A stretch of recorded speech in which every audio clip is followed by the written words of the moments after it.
Okay, let's go. Let's go, let's go! Good luck! Oh, the overlay and everything, right? Oh wait, you're on stream? I'm on stream? Yes, everything is Oh, working. bye-bye. Don't be shy! Nice one. Okay, so we have Dag off rack, Dimka I assume, and Space Ranger on one hand backhand blade off Dag. He's on strength because he has the offhand Cinque Dea, I don't know how you really say that. Okay, Dimka gets a true combo. Space jumps it but doesn't get the jump punish. Spin slash trades there for Space. I'm not really seeing the health bars or talismans though. Why? Do you think you can set that up? I set it up. I'm just seeing the names, nothing else. This team, you can see the talisman and everything. Another combo for Dimka there. Space gets some chip damage. Oh, and a full running R2 from that chip.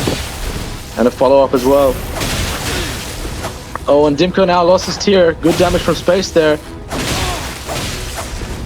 Trade from the side of Space, but Space still has the health lead. Still has his tier. Another combo from Dimka with that off rack.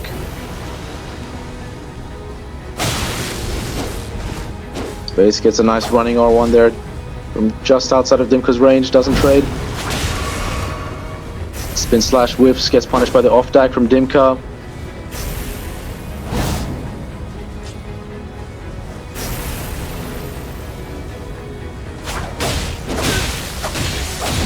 Another trade there from the side of Dimka, and the roll catch from off rack. Good comeback from Dimka there. Lots of combos with that off rack into the dagger. Good fight! Nice. Maybe being a little bit impatient. Good match. Well played by both players. So it's 1-0 to Dimka, I believe. He was the one on off rack and main hand Wakizashi. Heaven or Hell, round 2. Let's rock. Round 2! Go, go, go! Alright, so both players flask. And here we go. Whiff from Space gets punished by Dimka's Wakizashi. Some chip damage there from Dimka again.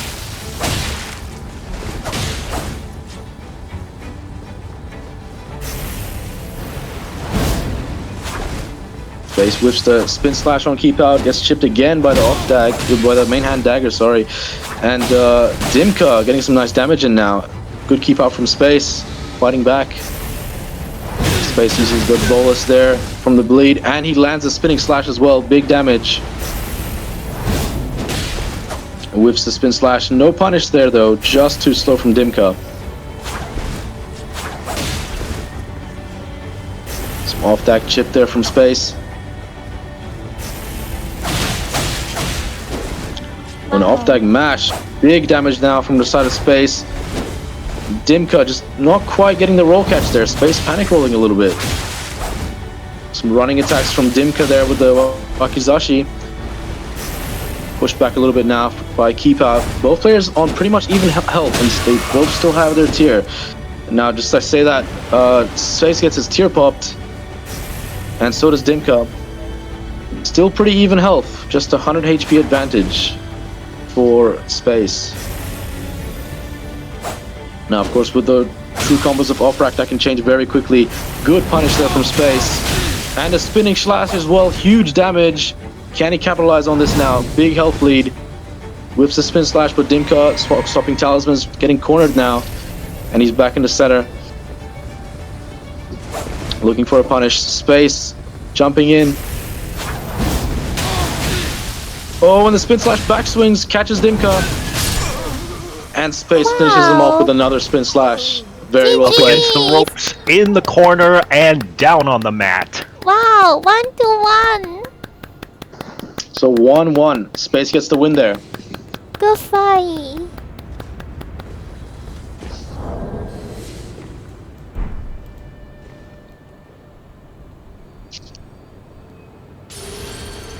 It would seem to me that Space has Dimka on the defensive. Yeah, he played that very well. Very patient, good reads. Very clean punishes as well with the spinning slash. Spinning slash is so good. My So again, favorite Ash of staying on the War. same matchup. Main hand dagger, offhand Rakshasa, and space on main hand backhand blade, offhand Cinque Dea. Good luck! Okay, here we go. Same matchups again.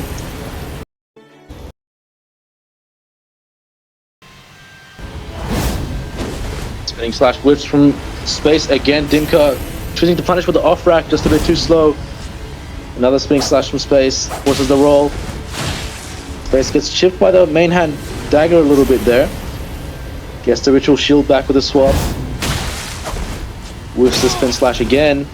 Oh, and gets caught by the off rack trying to outspace. Space with a big health disadvantage now. Dimka again chips with the main hand dag. Some keep out there with the off rack. Gets caught by the spinning slash though. Mistimes the roll. Now space goes for the bolus. Oh, big whiff there from space on the running R2. And that one again as well. Not a good start for space here. Let's see if he can make this comeback. Dimka walks into the spinning slash there. Space trading again with the backhand blade.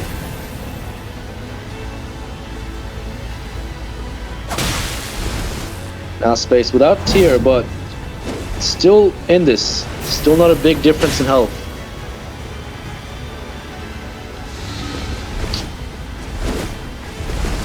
Good pressure on the side of Dimka now, but space does manage to roll and get out.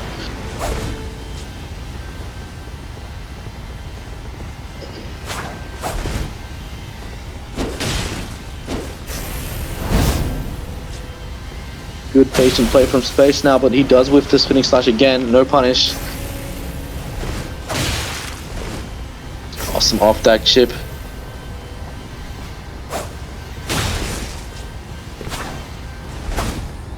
Space doing very well to avoid the pressure of Dimka with that off rack, but there, just as I say that, he does trade into one. Now both players without tier. Very close one. Oh, and the space just manages to catch Dimka with the tip of the running R2. And Dimka walks into the spinning slash. It is neck and neck. There. Very close one here. It goes Good down right players. to the very last hit. Very good players.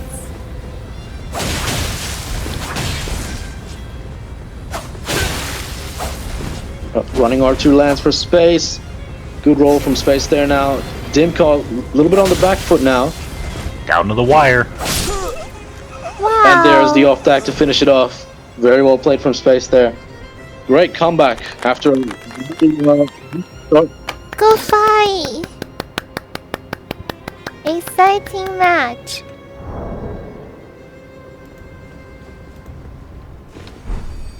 Yes, this fight is going great. Both players very good. Yeah, very well played from both sides. Very clean plays.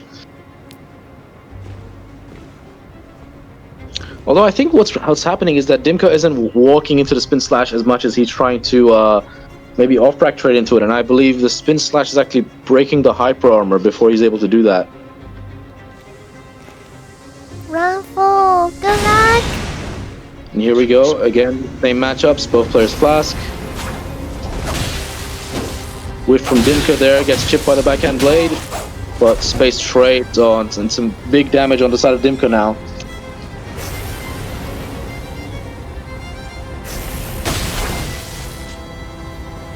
Interesting, we're not seeing, never mind, I was just about to say, but it's banned in this rule set, the Blessed Dew Talisman. Players opting for the Godskin Swaddling Cloth instead. Getting some value off that as well. Some good pressure from space, but the keep out with the offhand Rakshasa there, putting space on the back foot. Both players very even HP now, not much difference. Space's aggression was working for him before, but it seems like Dimka is wisened up to his tricks. Yeah, and if you over-aggress with a poisonable setup like backhand blade, especially in something like off-rack, it's quite dangerous.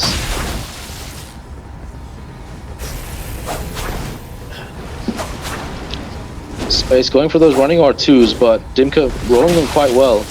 That was an excellent roll. Get some chip damage in. And Dimka gets caught by that spinning slash. Advantage Space now. Wow. It's interesting that Dimka's always going for that off-rack punish on Space's spinning slash. And it's always just a little bit too slow. Ooh, good running R2 from Space now. Spinning slash just out of range. Big health lead for Space now. But still a couple hits in it. Still anyone's game. Wow. Good punish, but Space does straight into the off-rack again. And again, and he gets roll caught, and Dimka getting 2 combos now. And there's another one, oh, just out of range. Space manages to get away, but that was a huge sequence there. Spin slash trades, and now both players very low, down to the very last hit now. The next hit will win the match. Maybe Dimka could survive 1 chip damage, but we'll see. Wow. Oh, Wow. sorry, the main GG's. actually from Dimka is the win Nice. there. Nice. There. Wow. HP. Neck to neck. Quite literally hanging on by sinews. Wow. And that's really good.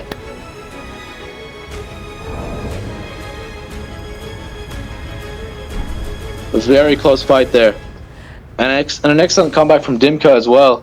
Space had a massive health advantage that just disappeared after a couple combos from the off-rack and main hand dagger. Also, props to Dimka for making it safely back to the Grace. If he had so much as tripped on a pebble, his entire existence would have failed. Good luck.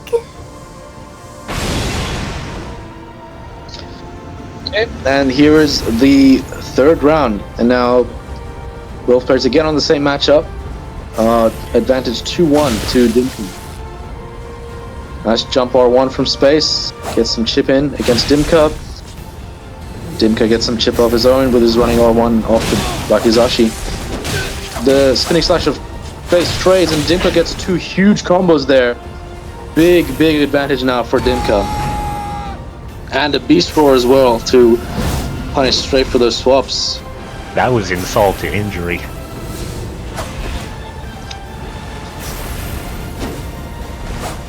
Off-rack whips, and Dimka just roll away from the punish.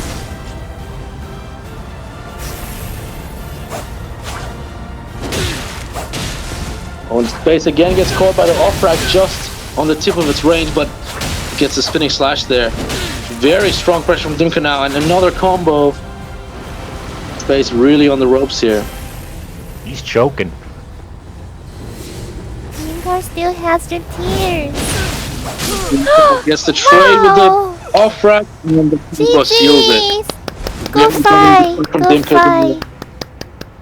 That was Wow. an astonishing play. Space there with the off-rack, and huge combos. Feeder match was great.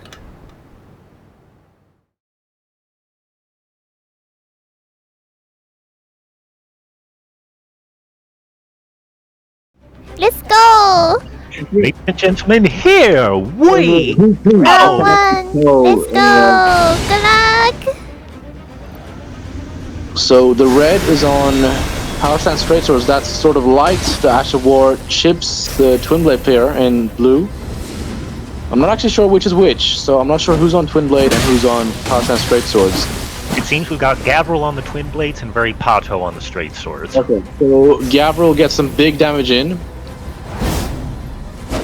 Goes for a spin slash whips. Running R2 chips him, and now looks like he's poised chipped. So the next running R2 will catch him from the entire combo.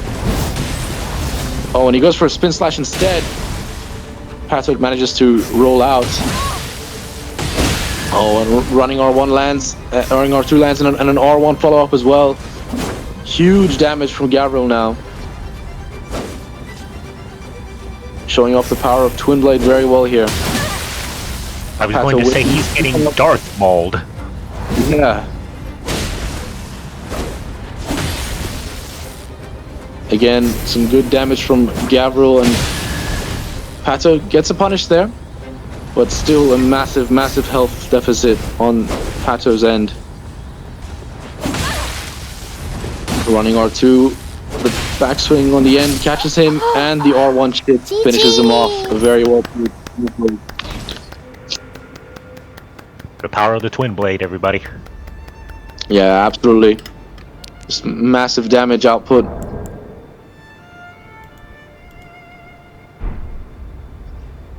Yeah, he was very aggressive.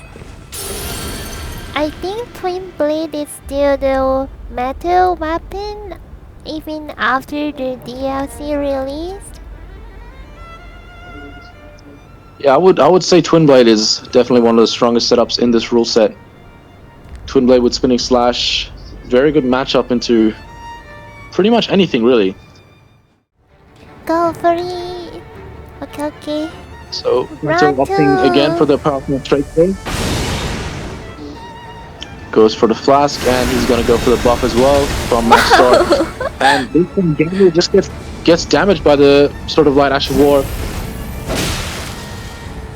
Gets hit by the keep out there for big damage.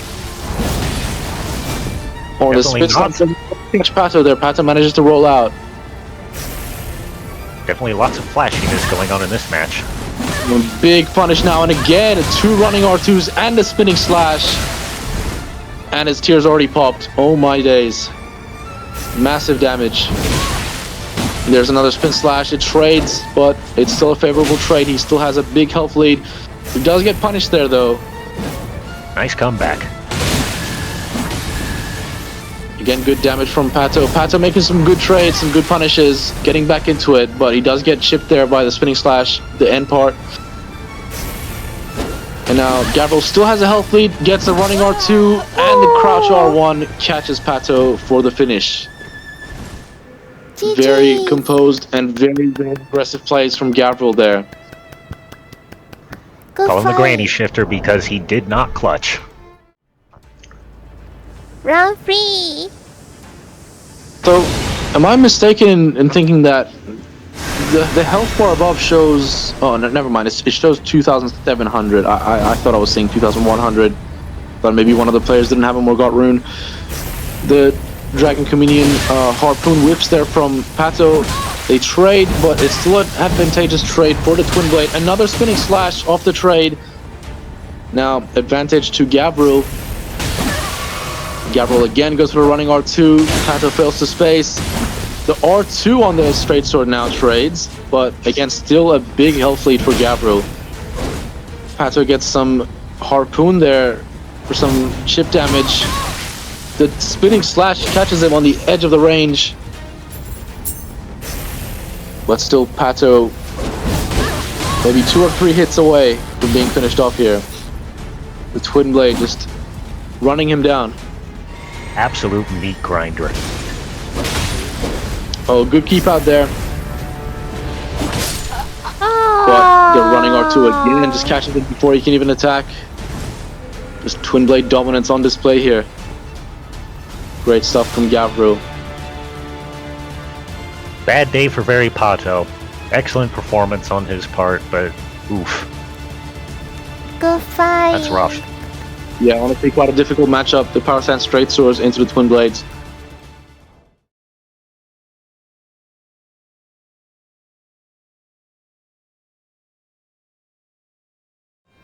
Let's begin. Good luck. Alright, so I assume the blue is lithium? Correct. Yes. Okay, so lithium is on Cestus, and Piggich is on Morgott's Cursed Sword. Is it Cestus or Running- Castus? I think it's Cestus. I'll look it up later just to make sure, though. Right. Morgott's Ash of War comes out, but Piggich's already taking pretty big damage from the Cestus there. He switched to a one-hand, an off-deck setup now. No two-hand hyper armor. He goes for a bestial sling. Interesting build. So he's got an Dragon Communion seal. Now Lithium still on Cestus. He goes for a bolus against her bleed. And Piggich going for a blue flask. Lithium going for 2 R2s, but it doesn't quite keep priority. He trades, and then Piggich manages to get some damage in. He goes for the Fire Serpent. Gets punished for it though. Piggich's tear is already procced. And then Piggich's Ash of War there. Oh, and he's out of FP it looks like, because the follow-up didn't have the blood effects. Now Lithium gets an R2 there. Some decent damage in, and now just maybe one more hit in it, and there it is. Well played from Lithium with the Cestus. Well Jarhead's got played. hands. Good fight. In my personal opinion, the Cestus gameplay is a lot cleaner, a lot more healthy than Starfist. You know, the R2s don't do ridiculous damage. They're actually a usable, quick poke, fast move, lands consistently. I hope we get to see dry leaf hearts at some point in this tournament. Yeah, those are actually quite underrated, I think. If someone hasn't played against them before, they're actually really hard to play into, because you don't really know what's poisonable and what you can actually mash against. Round 2. Good luck. Again, the same matchups with Morgoth's and Offhand Dagger. Well, for now, he's on two-hand Morgoth's, and Lithium still on Cestus. And I believe DLC grease is allowed on Cestus, so that is Dragon Bolt grease Cestus, which is still comparable damage to Starfist, I believe. Oh, nice R2 roll catch from Lithium, and a punish as well, but trades a little bit there, but still has the health advantage. And then running R2 there, roll catches Piggich. Now Piggich going for a Fire Serpent. Lithium just jumps and avoids it, but he does trade into the R1s. Now gets an R2, manages to roll out. Big health lead now for Lithium. Just out of range for that R2 punish. Very nice pressure from him. Some R2s there. Oh, he gets roll caught now by the Morgoths. Still has a massive health lead though, and there's just maybe 2 hits in it. There's one, and there's the roll attack that finishes it off. Good Well played from fight. Lithium. Good fight. Definitely punishing those rolls there. Those Cestuses are hard to avoid. Yeah. The R2 is actually a pretty clean and consistent roll catch. Lithium finding the range very well. Okay, let's go. Good luck.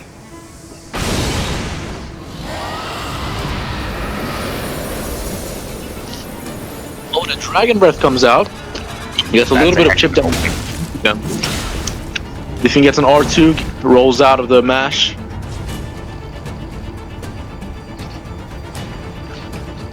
Now Lithium just waiting just outside of the range of that Morgoth. Doesn't get the punish with the R2. Goes for a jump R1, whiffs. No punish there. When he gets caught by running R1.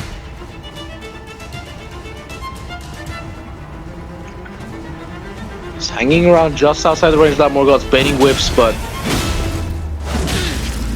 Piggich doing well to just keep him out. Getting roll caught now by the crouch R1 of the curved greatsword. Piggich going back to two-hand now. Lithium couldn't quite get the punish with the running R2 there, just outside of range. I noticed Lithium isn't using grease anymore. It looked like maybe he's just forgotten, or I don't know, just in his menu. No, there it is. Yeah, he would have probably forgotten. Lithium going for a lot of these running R2s that just get rolled or whiff. Now a bad trade there.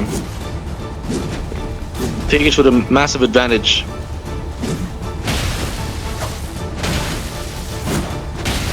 Lithium getting some chip damage in. Now, a full running R1. Rolling those R1s from Piggich. Playing very patiently.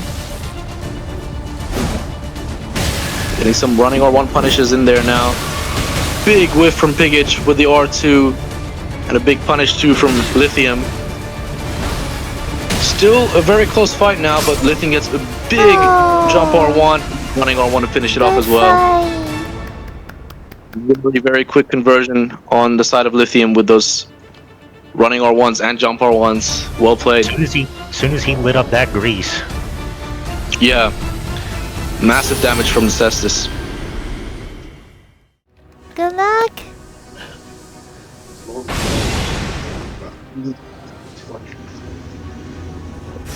Alright. Here we go again. Same matchup. Oh no, sorry, it's a Great Katana now. But I can't really tell if it's a Rakshasas or just a regular Great Katana. Because he's completely red. I think it might be Rakshasa. Yep, there we go. Yep, there is this definitely a Rakshasa. We just saw the Ash of War come out. You can usually tell because it has a much brighter red color. Yeah. Okay, strong mash from Rakshasa. Lithium jumping the L2 spam, but he's not quite got the punish there. He gets a jump R1 punish there, but gets caught with mash, trying to roll out. Just the very tip of that blade. Yeah. Huge range. Oh, and he walks into the second R1. Gets anti-aired now by the R1, and the R2 he manages to roll. Oh, and a Sword of Night. Excellent swap. Massive damage now. Big lead for Piggich. Piggich catching him with some R1s, and there is the final hit. Piggich gets the win. That was incredible. Wow, Is that right? GG's. Seems like Piggich has been practicing Sekiro on the side. Yes, yeah, very nice play. Sekiro. That anti-air slash was on point. Just complete denial from all angles. Excellent play. Okay, let's go. Let's see who will win. The game-winning round.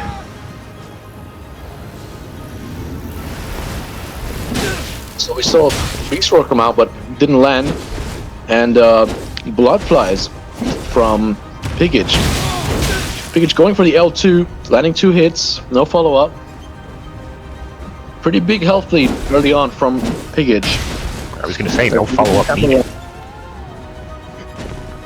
Some clean punishes there from Lithium.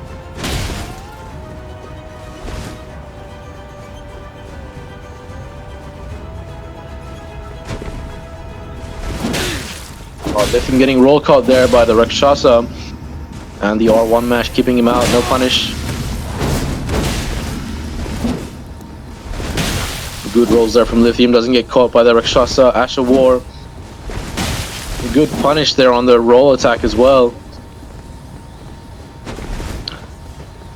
He's brought it back now. Very similar HP on both ends. Oh, and he gets anti-aired and just manages to roll the Wheat Cutter. Oh, and now Piggich goes for his flask now. So now the HP is still pretty even. Oh, and the Sword of Night just whips.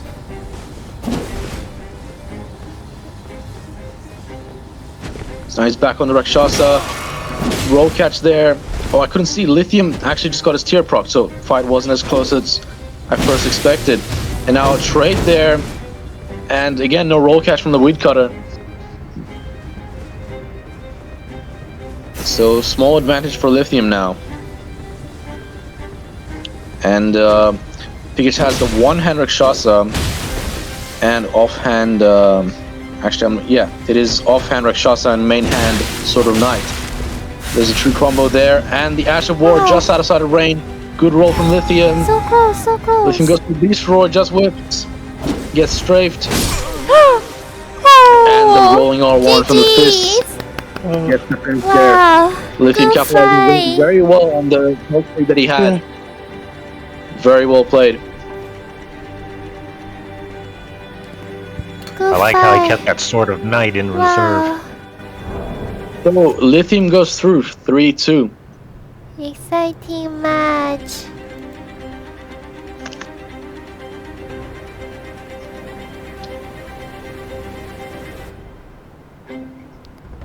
Wow.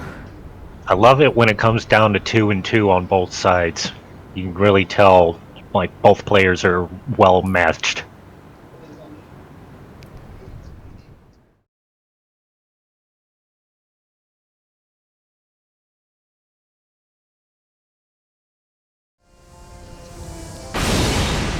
Okay, Sorry, so I pressed the button. I believe it's Fanis in red, Grisha in blue, or is it the other way around?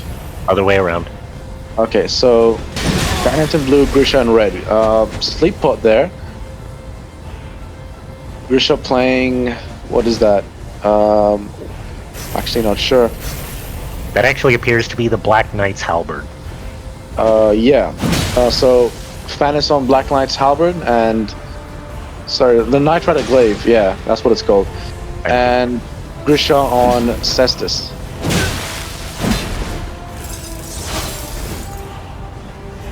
He's comboing lightning grease and frost attacks. Interesting. Yeah, and Grisha's going for some sleep pots. Interesting there. Doesn't look like he's on an arcane build, so he's just using Cestus on strength and going for some sleep pots there. Bad trade there for Grisha. And again, getting caught with, for so much damage. He just got slaughtered. Yeah. So Fanis takes that one. Round 2. Good luck.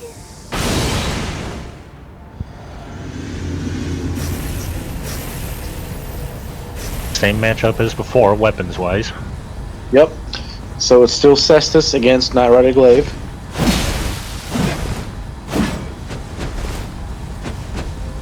A good dodge by Grisha there.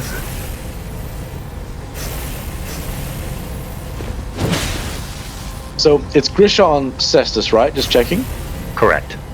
Yeah. Okay. Oh, good trade. Oh, and Grisha getting roll caught there with a chilling mist. Another hit would be a frost proc. Grisha manages to avoid it. Is he gonna bolus here, or is he gonna just wait it out? Looks like it's gonna be the latter. So Grisha now on pretty even HP against that Knight Rider Glaive. Trades against. Oh, and the backstab whiff there.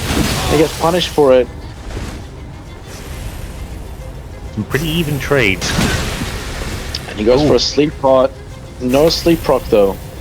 And now Grisha has lost his tier.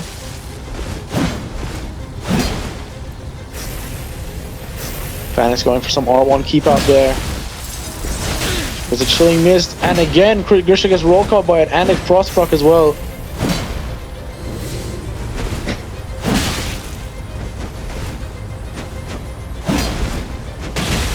Grisha very low now.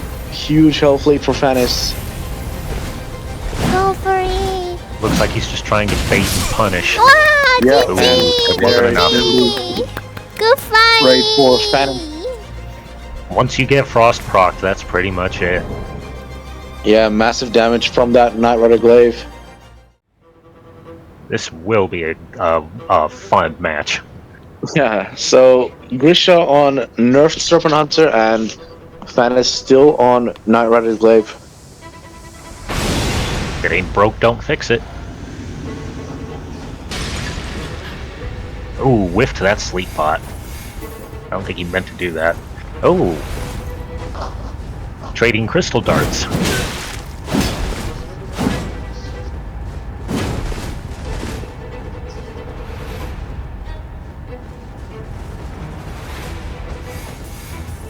More crystal darts from Grisha.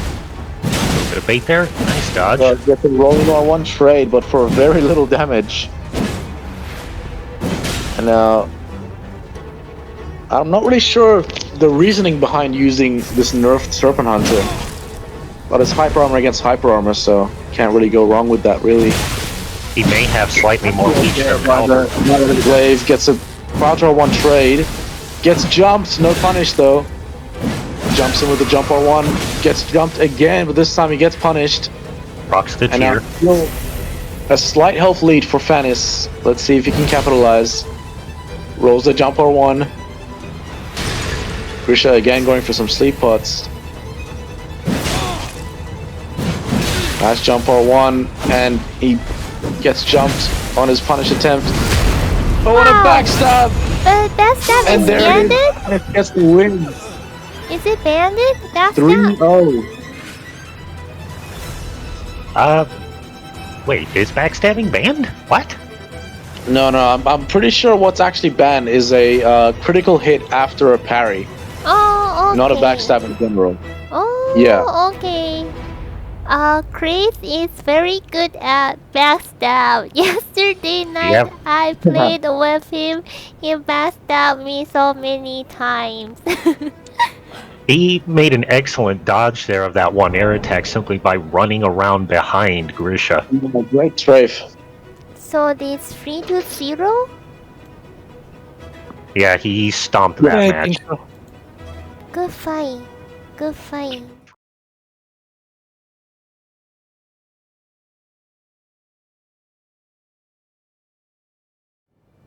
Okay. But why Frosty on is Weapon holding- Great Axe and the Offhand Scorpion Stinger, so he's definitely going for the rot there. Okay. That's interesting because I really consider that as a latency setup, and these two players shouldn't have that much latency, so that rot is like a win It's a bold condition. move, Cotton. Let's see if it pays off. Yeah, we'll see. So South not opting for the status resist style. And actually, I can't even see what is. Oh, That's looks a like it heavy might rot be. pot. Yeah. He So is Frosty really completely banking on the rot, and he's got some chilling mist on that as well. I think, doesn't he? Yeah, he's going yeah, for with cold yourself. and for rot. South, nice movement with the jumps, but honestly, Sword Lance a jump heavy setup against. Oh no, sorry, it's not Sword Lance. It's what's it now called? he's Other using hit for the the Stitcher. Yeah, he's got the feint and the R2s. But I would consider it a pretty difficult matchup. You know, it's something that's reliant on jumps against a weapon like Colossal that just anti-airs on every attack. South is Frost proc, it looks like. Yeah, but no rot. At least not yet. Oh, good crouch R1 from Frosty, but no follow-up. South Frosty is going for poisoned poison now. now. Definitely going for the status effects. Oh, and the Yeah, bonus. triple status. Colossal. Just overwhelming South now. Yep, all Frosty has to do is wait him out now. Even if he doesn't get any more Keep up hits in. pressure and not let him go for the bolus, yeah. Honestly, it's an absolutely brutal matchup for that HDS. Good fight. As Well played expected by from Frosty. Just absolutely relentless pressure with that triple status. Cold, poison, rot. South made him work for it, though. Yeah, he did. It was a very competitive fight, very close one. Although I'm not entirely sure why, I would say maybe the damage here would actually be of more benefit to him than the extra range, but I don't know. I guess it's preference, really. Stitcher is much longer, and it does have different R2s that come out a bit faster, so there is that. It's probably the combination of the speed and the range Yeah. that he's for. And there's the hefty rot pots. He is really pulling out the expensive toys for Yeah, this. but still no rot proc and no cold proc just yet for Frosty. And South did get some punishes on him. Nice roll there from Frosty on the jump R1. Frosty gets the bolus on cold, but he still gets punished for it.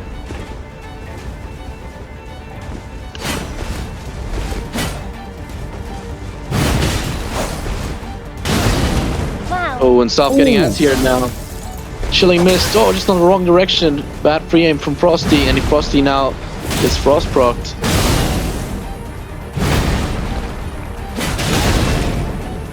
South's jump R1 trading into Colossal.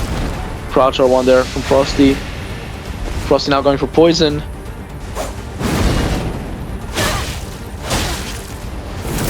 South's been knocked to the mat twice this match, Wow. and there's 3 for 3. Yeah, those Goodness. knockdowns of the anti-airs are absolutely brutal.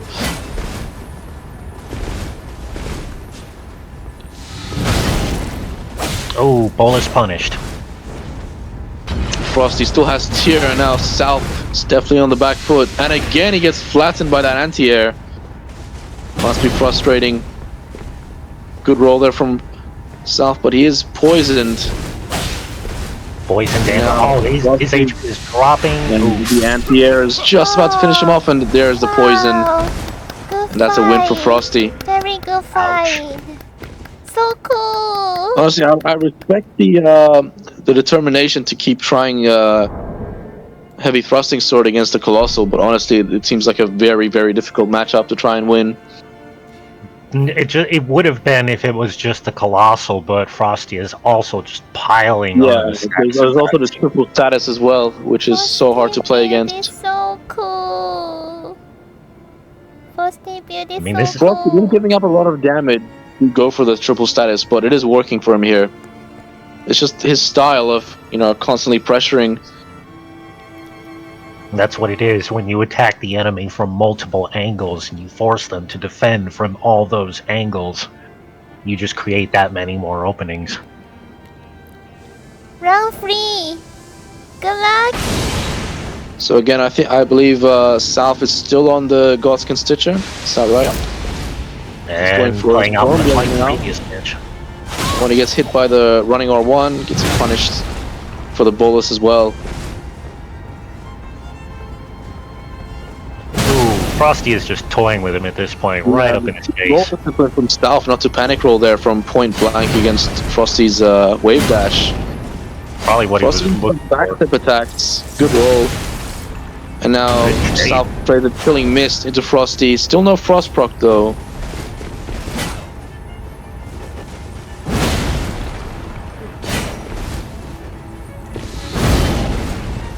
Hey, got the bolus that South gets time. the bolus off, but he does trade and he gets hit with the crouch R1 and another one as well. And he gets a jump off, but he's still just one hit away from being finished off here. And he gets anti-aired by that crouch R1. Frosty steals the win. Good fight. He didn't just Good steal it, he fight. took it to the bank. Jeez. Yeah, you have to be good. Okay. Excellent Very performance by cool. South, but my goodness, I guess Frosty's reputation precedes him.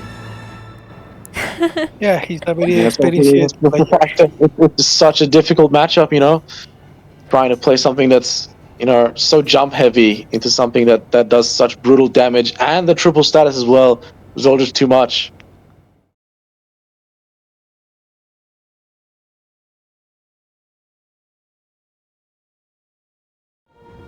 In any case, if we're clear to proceed, we should proceed.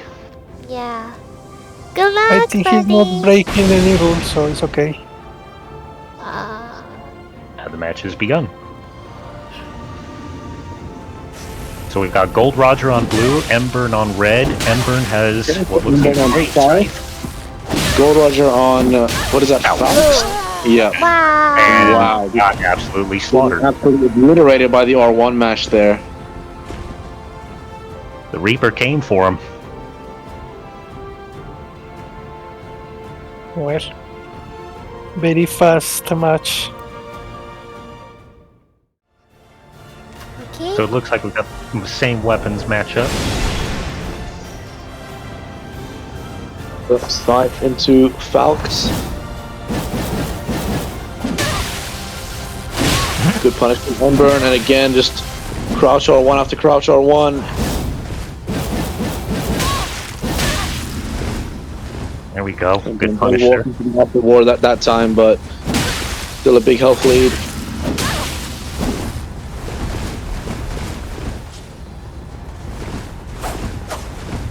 Emburn brings out the off dag. corners him, and now doesn't quite manage to get the roll catches there with off dag, but still keeping up pressure, and there it is. There's the final hit. Emburn takes the win.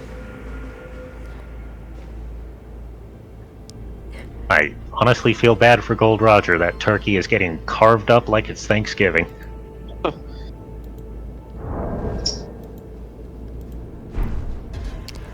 What weapon that the GoldRoger used? GoldRoger is using that twin backhand blade style weapon called the Falx.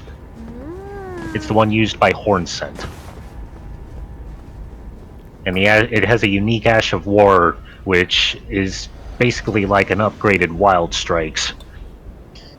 GoldRoger. It also has a lot of forward momentum. It goes pretty far, whereas Wild Strikes, you're kind of just standing still, walking slowly. Round 3. Good luck.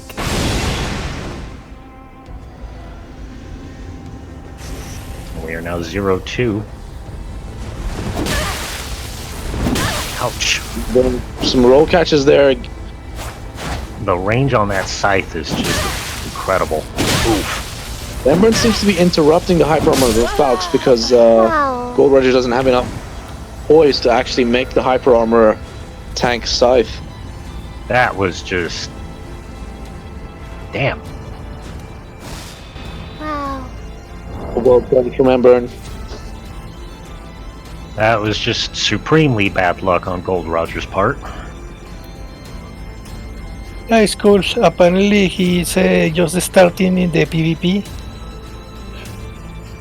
So, it's a learning experience, I guess. Well, everybody's got to start somewhere.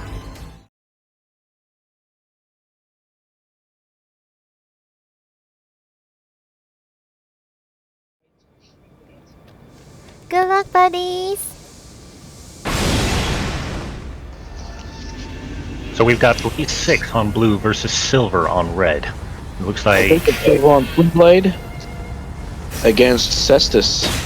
that will be the second matchup of that type today. And both using lightning grisha, it seems. Yeah, it is the best grease. I cannot for your grease. Continue on.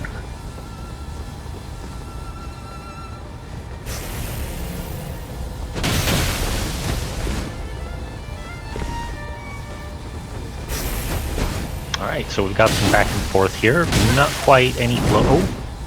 Oh, and he's going for the kick because I believe it combos into an R2. Spinning slash catches him there.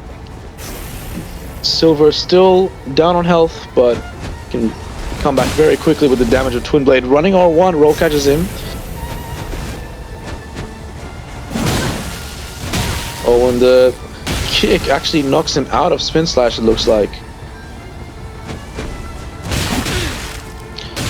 Big damage from run R2 and an R1, but he kick trades into it. Looks like Blaze's tier was lost there. But he poises the second part and manages to avoid the follow-up.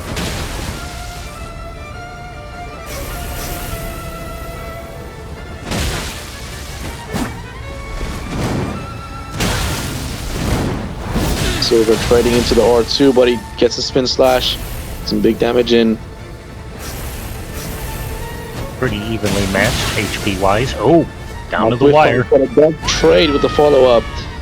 Now, both players just maybe one or two hits. I think 2 hits for Silver. Wow, so close, so close. Silver trying to so get close. the clutch with the range attacks there. Not successful.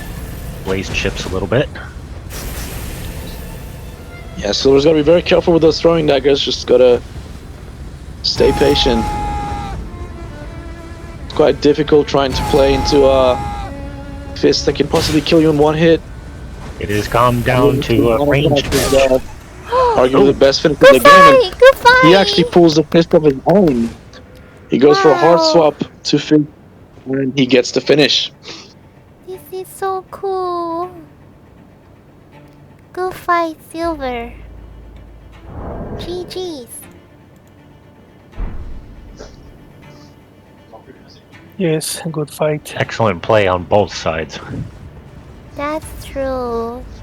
Both of them are very skillful. I like even the match. Okay. Round 2, good luck! Bonk. Well, both players going for throwing daggers from round start. Doesn't land. Running R1 from Twin Blade just whips. Silver keeping up pressure now, cornering him. I like that beginning trade there. Silver was Run just R1 like, with Twin Blade, run R2. Get some damage in.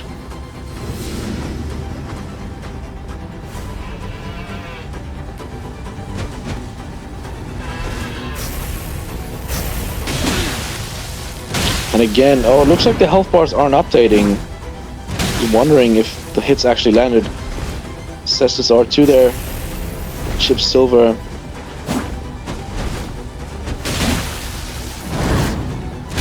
Oh, and the kick again into Cestus R2.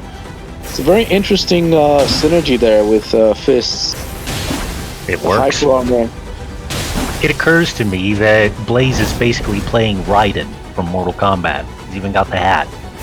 Yeah.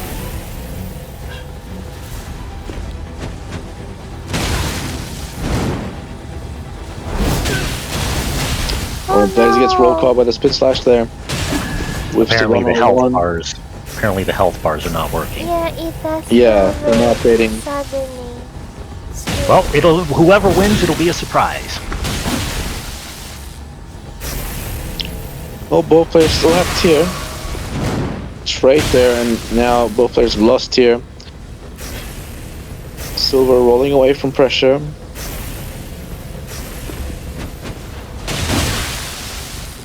Trades running R1 into an R2, it looks like. Both players now on blue feather. The spin slash just chips Blaze there.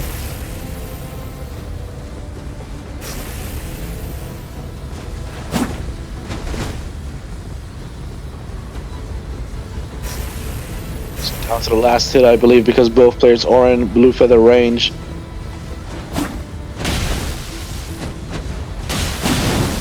Oh, and the kick into R2. And maybe there's just one more hit in it. And there it is. Oh, Those kick Blaze through with Even blows the are match. vicious. running R1. And Silver gets Zeused. go fight.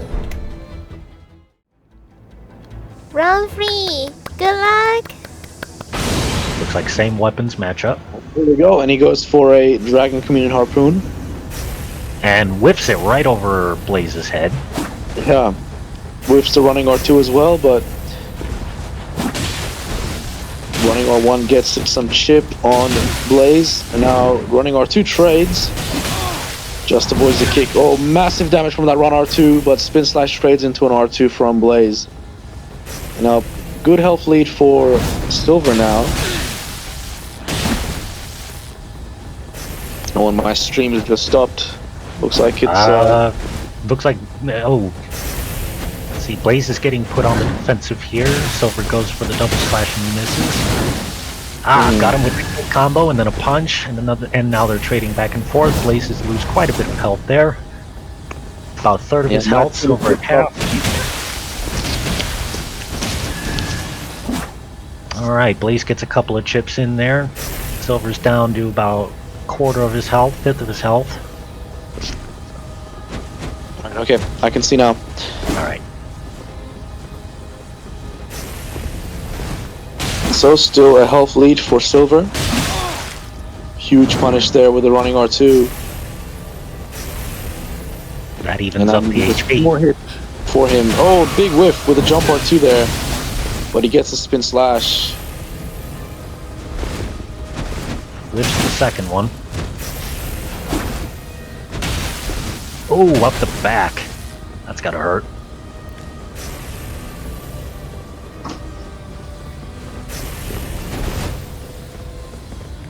Alright, looking for openings here. Good rolls and starts very good pressure from Silver, Oh, and there's GG. R1 to finish it off. Well played. GG. He's done Really very well to stay calm there and finish him off. It really is a nice toss-up here. Good fight. It's still anyone's game. So cool. Good fight. I like even match. All right, well- it looks like we've got a weapon swap from Silver. No, I don't see a twin blade anymore. Looks like he's going fisticuffs. Nice, we've got ourselves a proper boxing match. Now he goes for his flask. No, he's back on the twin blade. He looks like he just had the fists out for the beast roar. Gotcha. Ooh, and takes some big damage there, but he pays some of it back with a spin slash. Misses the knife throw.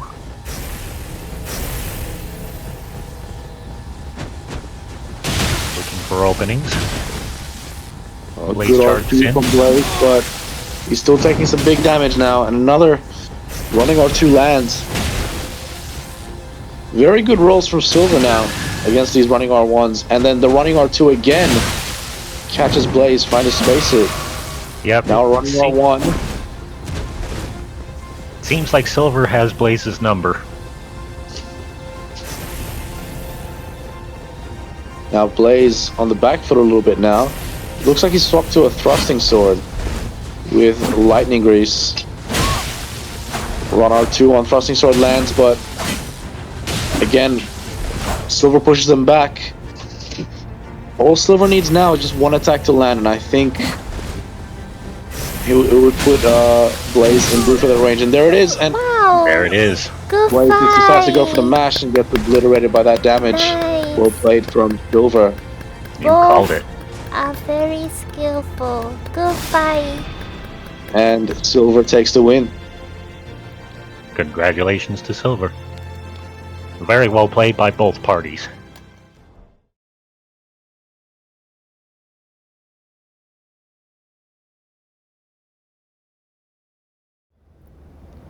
I see him muted. Yep, I'm ready. Okay. Let's go. Okay, so we have Ace and Grifindeir. Yep. Ase on blue, luck. Grifindeir on red. Alright. Grifindeir going for some fire serpents and the bestial slings. Now And Flame we of got Frenzy catches Ace. He's going for that rot spell now, the Ramina one. I'm not sure what it's all called.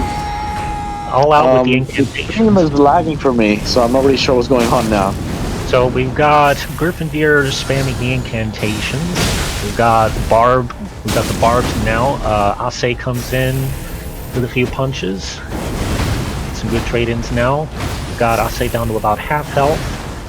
Grifindeir is using the scatter throw, the rock throw. Okay, Sleep my back thing is now. back on. Alright, I can see now. So, Ace is on... Is that Cestus? Yep. Now, Mesmer Orb whiffs. Health bar is still looking pretty even. But now, Ace just lost his tier. Sleep Nice. proc, but no sleep proc there. Ace pressuring with the one-on-ones. Oh, in the corner, Oh, up against the ropes. The golden arcs catch Ace for some massive damage. Wow. That's our Tried first to run magic down with user. the Cestus, but just took way too much damage in the process. Illiterate, do you enjoy this match? I know you like mage player. Well, and as Yeah, some of I our really watchers, enjoying it. It's great as some to of our see this watchers type have of pointed players. out, some Yeah, of our honestly, watchers, it's quite rare to Yeah. see a mate in like competitive meta PvP. this is It's our not that first they're bad. one. It's more that there's a lot of stigma around playing mage. A lot of people really dislike it because Yeah. it's quite annoying. In fairness, I just want to Yeah. know where he got all the FP from, because I don't recall seeing any break in that incantation spam. yeah. I think he's using an int faith build. I think I saw it briefly before, but I'm not sure. It would seem to be that way on his use of the arcs. Mm. I think. And I The think arcs aren't an int faith just spell. It's just that actually I don't even know. I think in one of the like you know where it shows you the stats. I think I saw him unend faith, but I might be mistaken. He would definitely have to have some faith if he was using the golden repulsion. Yeah, that's right. He was not spamming. He used the very Oh no, well I at just the right I moment. use that term loosely, but what I'm saying is there was a lot of magic being thrown around there. Yeah, Yeah, and but he I used don't it. recall him ever flashing either, so he must have had something like 30, 35 mind. The other player is not joining for some reason. Okay, he's moving. I think Okay. they're just checking So on Ace is still on something. Septit, and Grifindeir still on the mage. Second round. Good luck. Alright, both players flask, and Grifindeir going for pest threads, some catch flames now. Catches Ace on the roll in. Golden Orc comes out. Good jump from Ace now, and some catch flames keep out, but they both trade hits. Some big damage. Nice beast roar from Ace to punish that bolus, and now the rock spell comes out. Gets punished again by beast roar. He flasks again, no punish this time. Golden Arcs come out. Ace just strafing around them. Oh, and Grifindeir covers the entire screen with that Flame of Frenzy. Definitely caught him a couple of flames times. there to try and catch Ace, pressuring him. That flame catch is doing a lot of heavy lifting. Punished big for that flask by Ace. And now Ace keeping up the pressure. Gets a beast roar there. Avoids the sleep proc from the sleep pot. Only just. And there's a golden arc. Ace does well to strafe it. And he gets a punish on that Mesmer Orb as well. Now here's comes the Fire Serpent. Mesmer Orb Wow. catches Ace. Getting some good Oh, hits and there's in there a with catch it. flame. Ace runs right into it. Well played by Grifindeir. Wow. Yeah, well Snaps his played fingers and wins the indeed. match. Yeah, he's doing Really great. see Very pure fast spell swap from him. You know, played in tournament. good selection of spells, and very nice keep out with catch flame there. And the rock And he spell. knows Like, the spacing when to cast him to really hit him. definitely one of the better displays of magic I've seen. I didn't expect that the butterflies belt is used. I thought it's bad in PvP. I think it's useful, but very easy to avoid because he's slow. It's not particularly good, and it has a lot of recovery that Ace actually did manage to punish every time. Okay, round 3. Let's see if Ace can bring you back. Good luck. Go for it. Ace looked like he avoided that Mesmer Orb, but he gets caught by a catch flame and some bestial slings. He punishes the sleep pot. And the beast roar punish as well for something I couldn't see because it was off screen. Now pest threads. Ace avoids that. Bestial sling and golden arc and a Mesmer Orb. That was a very nice combo there. Who he is in Looks the like- corner. It looked like it was a frame trap, but I'm not sure if Ace just didn't roll correctly or... Okay, Ace avoids most of that The frenzy flame. there. And He the did catch get burned a flame. little. Ace finding Got it a really little- difficult to get in with these fists without taking damage. It really Getting is. hit big by that catch, by that bestial sting now. Fire Serpent coming out, getting some damage. Catch Flame as well. Ace punishes the flask, but yeah, he's still got a very big health deficit now to try and recover from. And the Flame of Frenzy again chips him a little bit. Grifindeir pulls out the Cypher Pata, but he opts for the Bestial Sling instead. Sleep Pot gets punished, but there's the Cypher Pata running R1 to finish Good off fight. Ace. Good And fight. Grifindeir takes the win. That combo with the arcs was really doing the trick there. Yeah, he really knows how to do it.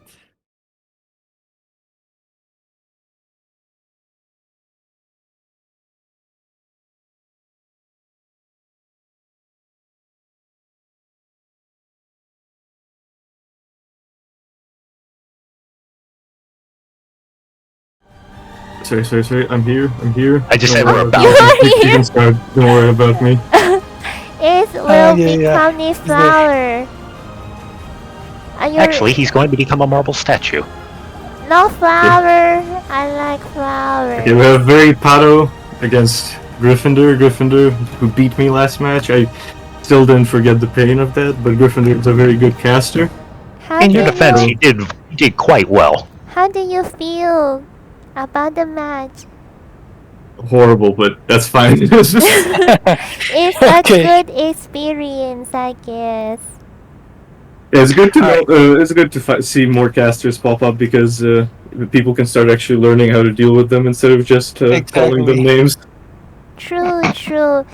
We really see Mage enter the semi-finals or finals. Let's see. Yeah. Let's see how Grifindeir plays in this match. Maybe he will use some new spells. Okay, let's start. Good luck. Bonk. Okay, so we see both the players physicking up, and immediately there's a punish attempt using Beast Roar, but it misses. And Grifindeir is already controlling the space with the golden arcs and the Flame of Frenzy there. That was an excellent flame of frenzy. And we see Pato trying to just pressure him some more, and he's using a setup that Mage cannot mash against, which is probably a good idea. Ooh, I see he tried to go for a giant pot there, but that was unfortunate. He gets punished for it. He gets roll caught by a bunch of things. Oh, right in the face with that one. And it's a rancor pot. Ooh, that was a good punish. The pot managed to land, but unfortunately he ended up eating the golden explosion. I forget what the spell is still called. Oh. And he ends up trading with the golden arc and losing. That's 1-0 for Grifindeir. Next time the monkey asks where banana, just tell him Grifindeir has it. That's true. But yeah, Grifindeir definitely one of the best mages that are currently playing the game. So it's definitely worth watching how he plays, whether you plan to play mage or plan to fight mage. It's very good to see the kind of strategies that mages apply. And as I saw somebody in like tournament chat highlight the poised chip, I didn't even realize he was going for the poised chip, so it was definitely good to know. Second round. Let's see your Again, both players Verypatto physicking up. bring it back. See that mesmer flames coming out and a lot of golden arcs. They're all Rancor straight. pot whipped.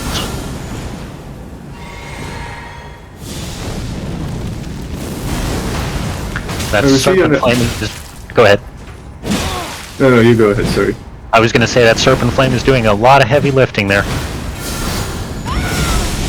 It definitely helps with because of the delay, because the player has to stay, conscious of it. Kind of like the int spell that summons a sword with a delay. Any delayed or slow-moving spell is gonna throw people off. For sure. Now we see Pato just very far away right now, really trying to figure out how to get in there. And I can understand him. It can definitely be quite challenging to figure out how to get in there. At this point, it's a battle of attrition. Who's gonna run out of FP or HP first? For sure, but Grifindeir also does a very good job at managing his FP refills by using spells for cover and using those sleep pots for cover. So it definitely can become difficult to actually aim to punish those flasks for anything more than maybe 200-300 damage. Ooh, and we see the full Mesmer Flame combo land. Mesmer. And again. Both at point blank range. That's gotta It hurt. can definitely be tricky to dodge it. We see some more Beast Roar punish attempts, and they're landing, but unfortunately, since Pato is on a strength build, they don't deal that much damage. Doesn't have to. He pushed Grifindeir into a corner. I wouldn't say that pushing him into a corner in this specific case is a really big advantage, because Pato is just so low. If Grifindeir manages to just get one hit off just by mashing, it might be over. Ooh, but Any of Pato that is rank actually doing a pot. good job at coming back. Ooh, Oh, unfortunate. But unfortunate. definitely a good job at comeback attempt there. So close, That was Yeah. close. If any of that Pretty rancor pod great had connected, there.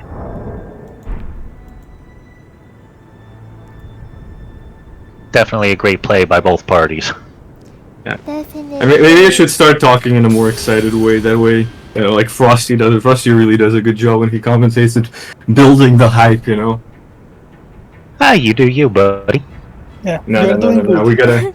We gotta do better. We can do better. It helps to put on a good show.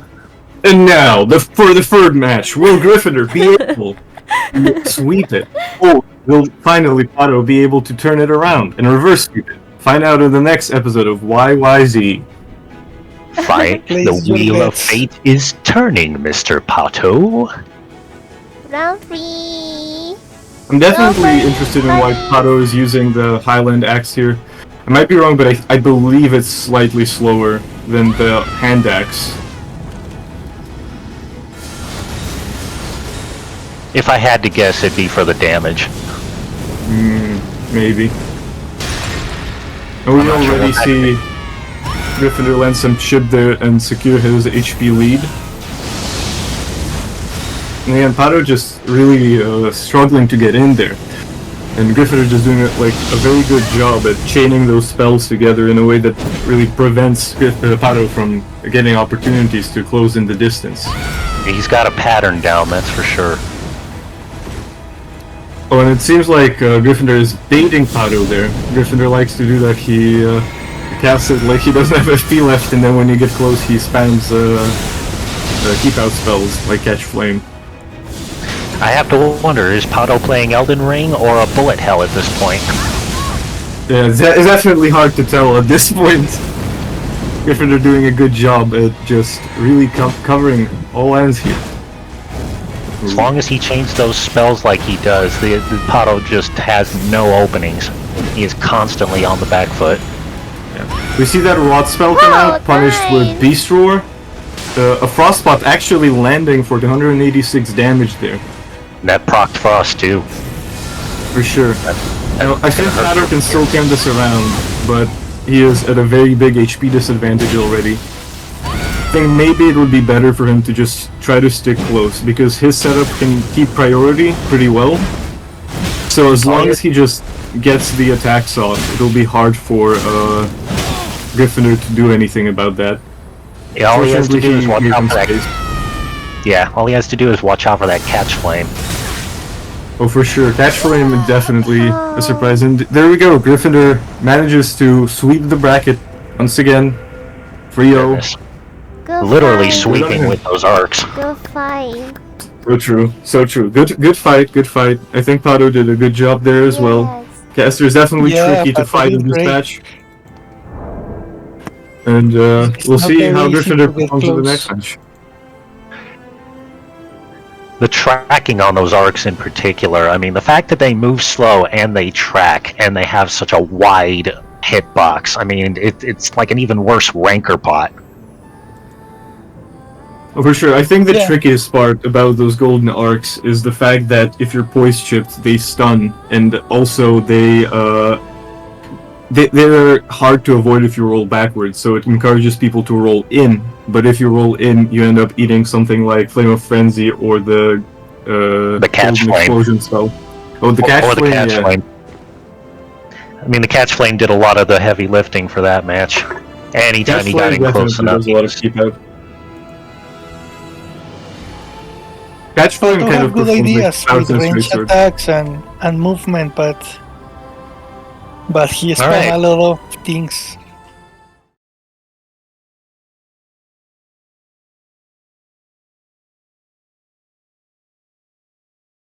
Are you ready? For sure. Now this is going to be probably a very good match. Lithium and Dimka are both Yeah. very high-level players. The Lithium is under fraud allegations currently. Some people suspect he was luck. carried by Sword Dance.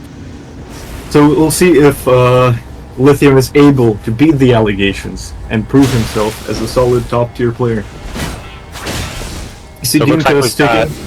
Yep, we've got a Godskin Stitcher up against Rakshasa, it looks like.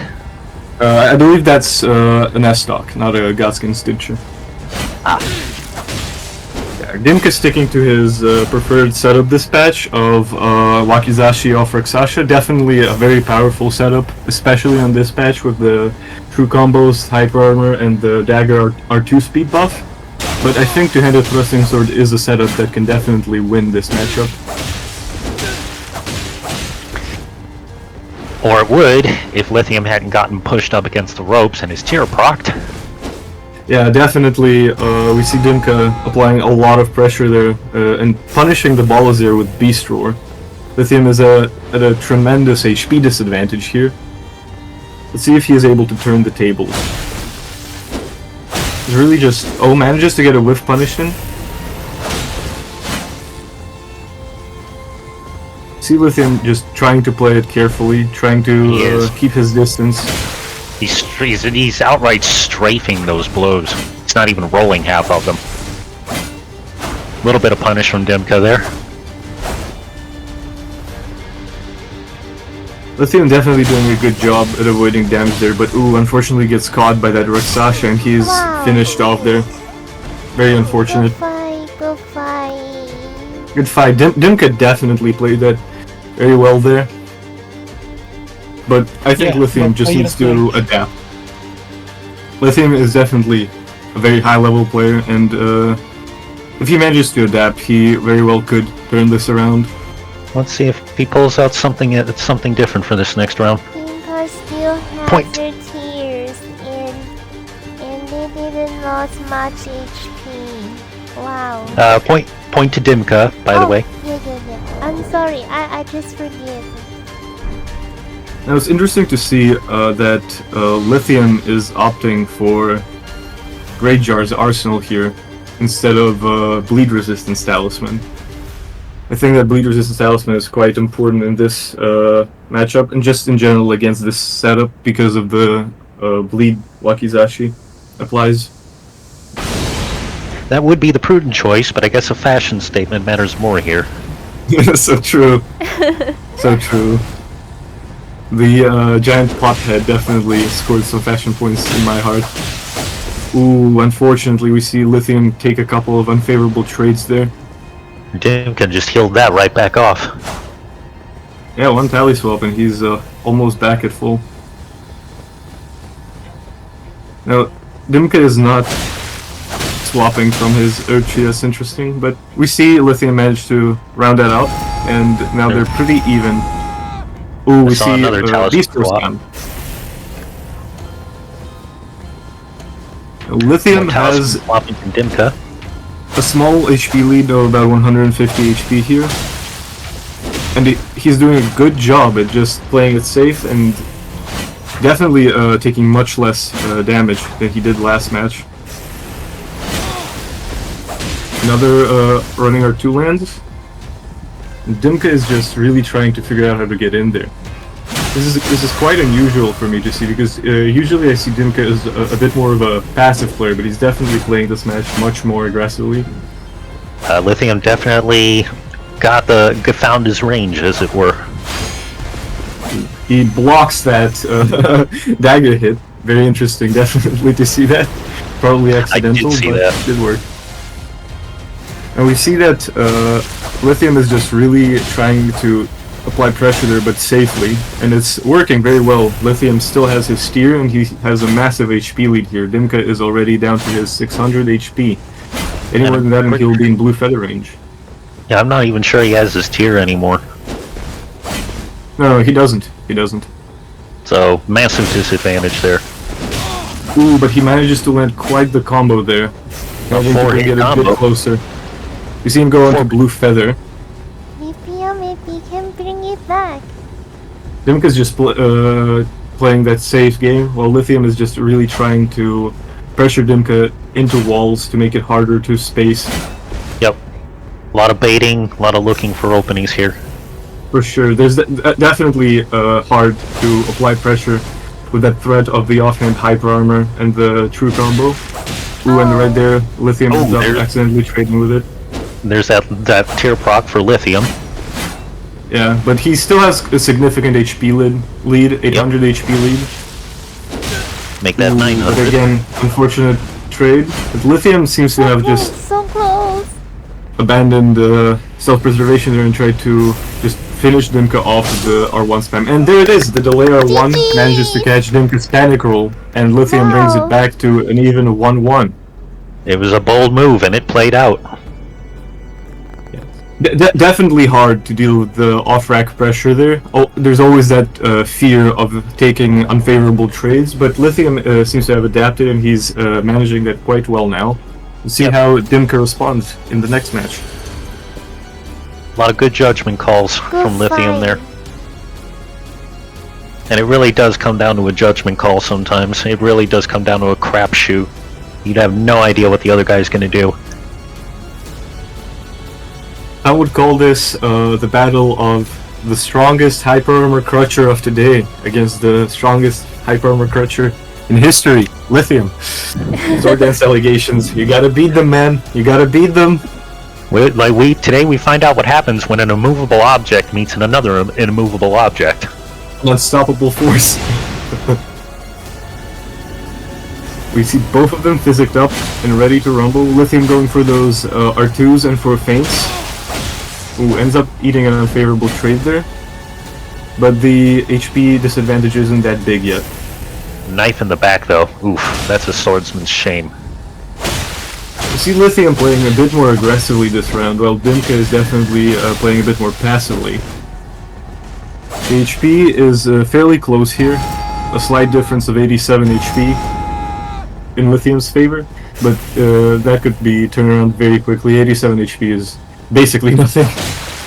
At this point, I'd say both players have each other's measure, and at this point, it's just slight corrections in playstyle to see who can catch the other off guard. Sure. We see Dimka going for a bit more of those off-rack Sasha combos here. Dimka just trying to round it back out. Yep, and he manages to regain slight advantage, yeah. The Beast Roar lands. He's continuing to pressure Dimka with those block cancelled R1 chains. Looks like both got their tears procced. Yep. And unfortunately, Lithium definitely over-aggressed there. Definitely a little... Yep. Overstepped a little bit, and he had to pay the price for it. He ended up eating just one too many combos. That was a very close match, once again. Just towards the end, Lithium ended up overstepping the bounds a little bit, getting a little bit too hungry there for some damage. And seems like he was a victim. Yep, it seems like he was a victim of free aim there a little bit too. I'm not sure. I didn't see it. It very well could have been, but it seemed like he was getting cut in the back quite a lot. Oh, you mean dagger fume? That's interesting. Dimka definitely doing very well today, but I do hope Lithium manages to survive this and bring it to a victory just so we can see one more fight, because again, this is probably one of the higher level matches in this tournament. Definitely very nice to see. And we see Lithium just putting a lot of pressure on Dimka with those block cancel R1s, but unfortunately eats a Beast Roar out of nowhere. It's a slight HP disadvantage here. Manages to land a running R2. When just continuing to pressure Dimka. Doing a good job at avoiding the offhand Rixasha. We see a standoff between Beast Roars here. A lot of Fuss Road dying. Fuss Road dying, true. The Dragonborn. Ooh, lands a feint there. Nice roll through the howl. For sure. And the players are still very close here. Lithium and Dimka just jumping around between who has the slight lead here. Doing a great job of painting the arena. Oh, for sure. My blood is actually set to mild, so I see everything is black. Looks very nice on my screen. And we see Lithium gradually just chipping away at Dimka, securing more and more of an HP lead. But he definitely has to be careful, because just one combo could completely turn it around. That's true, but Dimka is definitely feeling the pressure here. Oh, there's that combo you mentioned. So close, so close. Oh no. Wow. Good fight. Wow. both of them play very, very well. Wow.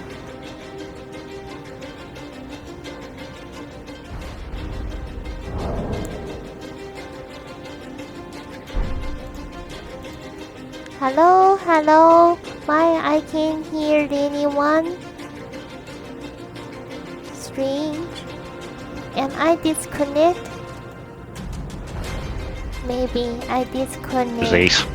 Oh, I don't know what happened there, sorry. No, I suddenly can't hear anyone, son. I thought I was disconnected. Yeah, we had some brief technical difficulties there. It looks like Dimka clutched the win there. Yeah, Dimka definitely did a good job there. Again, well played by both players, truly. Absolutely.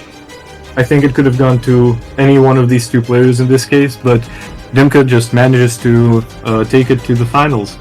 So semi-finals. That really was sad that the stream cut out when it did. I did not get to see what the last trade-off was. So I suppose I don't know that's if just people heard me, but no. Well, as long as someone witnessed it. Yeah, after the combo, Lithium was at about 70 HP, and Dimka was at about 280 HP, something like that. And then Dimka just manages to round it off with Dagger R1. Nice.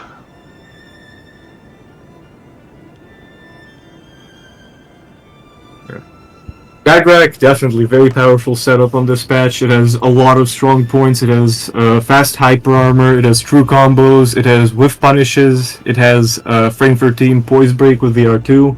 It has the bleed pressure, and it can punish bolus attempts with the beast roar. So definitely a very powerful setup. But Yes, indeed. that's not to take away from Dimka, because two-handed thrusting sword definitely can win this matchup. And Lithium is a very strong and experienced player, so kudos to Dimka for managing to get past yet another very strong player in this bracket and getting one step closer to the finals. Let's see if he can go the distance.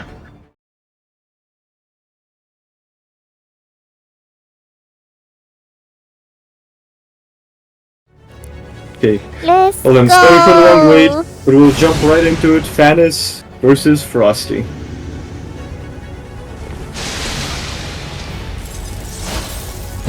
Now we see Fanis sticking to that two-handed Knight Rider's glaive and a very nice Knight Rider cosplay, and Frosty sticking to his duelist Rotten Great Axe with the Chilling Mist.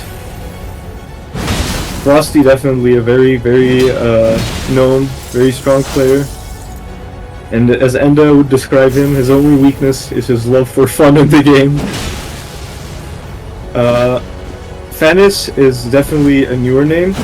I've only heard of him recently, but he is also a decent player, and I am looking forward to this match. Now we already see him securing a significant lead against Frosty, and that lead seems to only be growing stronger by the minute. Frosty is just trying to get his HP advantage back, and I believe Fanis is both rot and poison proc now.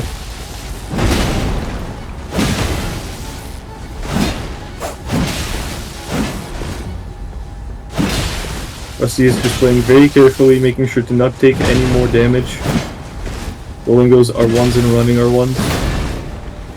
Fanis is also doing a very good job at avoiding any damage from Frosty. However, the status effects are slowly chipping away at him. Frosty is still at a fairly significant HP disadvantage. And I would say that if he plays it safe, he'll be able to round it out. Oh, I apologize, I was mistaken actually, sorry. Frosty is not an HP disadvantage, he's still at his tier. Wow. Good fight. And Frosty manages to round it out.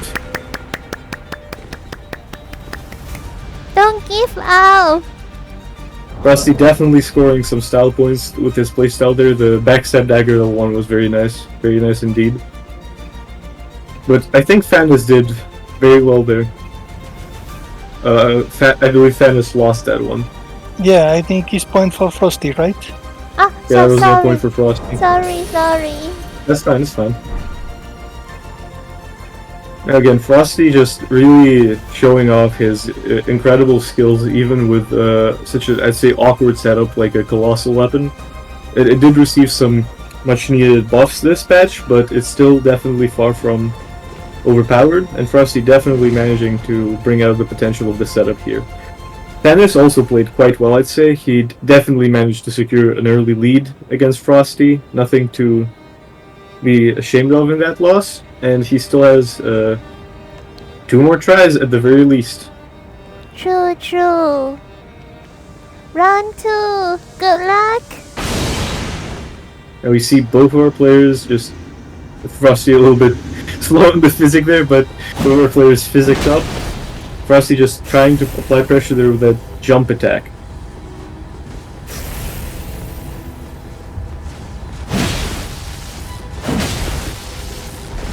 See Fanis going for some running attacks there, but unfortunately Frosty does manage to get him into a corner and getting some punishes there, and doing a very good job at avoiding damage. Fanis is now frost procced, and Frosty does appear unharmed. Ooh, we see a little bit of match there from both players, and Fanis just continues to lose HP fast. He is status proc, and the poison is just slowly chipping away at him. Frosty playing very confidently, just rolling everything and taking up favorable trades. We already see him secure just a big lead.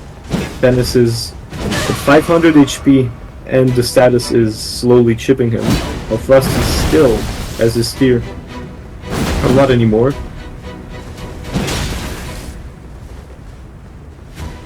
I really don't know what else to say here. Frosty's just playing very carefully, but also aggressively.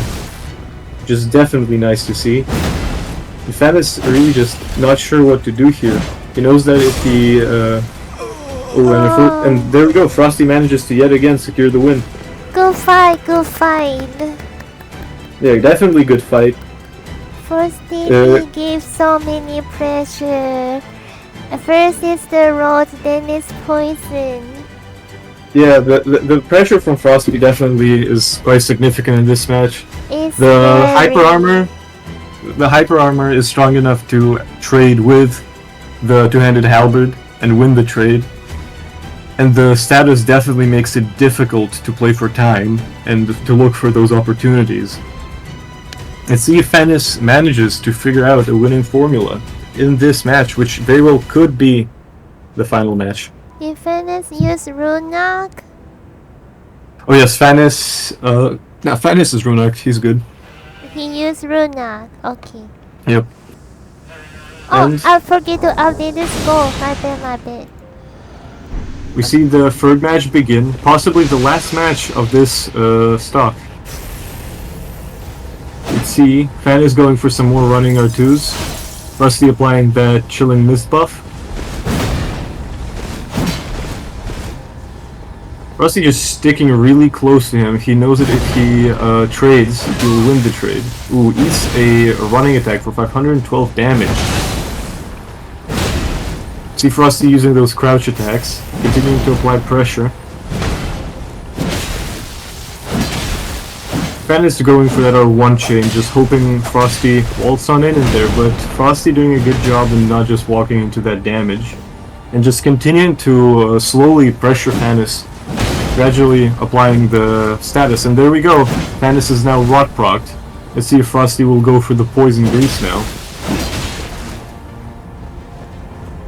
Doesn't appear to be going for that poison grease. Oh, and Fanis does indeed manage to get the balls off, but oh, I was mistaken. Fanis is already poison procs, even though he managed to get the rod off of him. He is still, in fact, poisoned. Plus, he eats another running R2 there, misspacing it. Definitely tricky to space sometimes. But Fanis really is playing against time here. Manages to proc Frosty's steer and secure a slight HP lead, but the poison is definitely making it difficult to look for safe opportunities. Ooh, takes up an unfavorable trade. Fanis is down to his last legs here. He continues to take status damage and, unfortunately gets Good pressured fight. into taking Good an fight. unfavorable trade. Very well played. Both players, very Yeah. well played.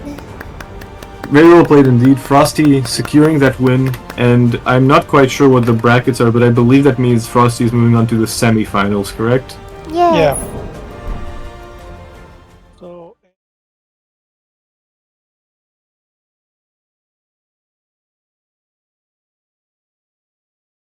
Okay, let's begin. Good luck, buddies. Round 1 begins. Ooh, and Silver instantly goes for a physic punish with that Beast Roar, just securing a little bit of damage from the very get-go.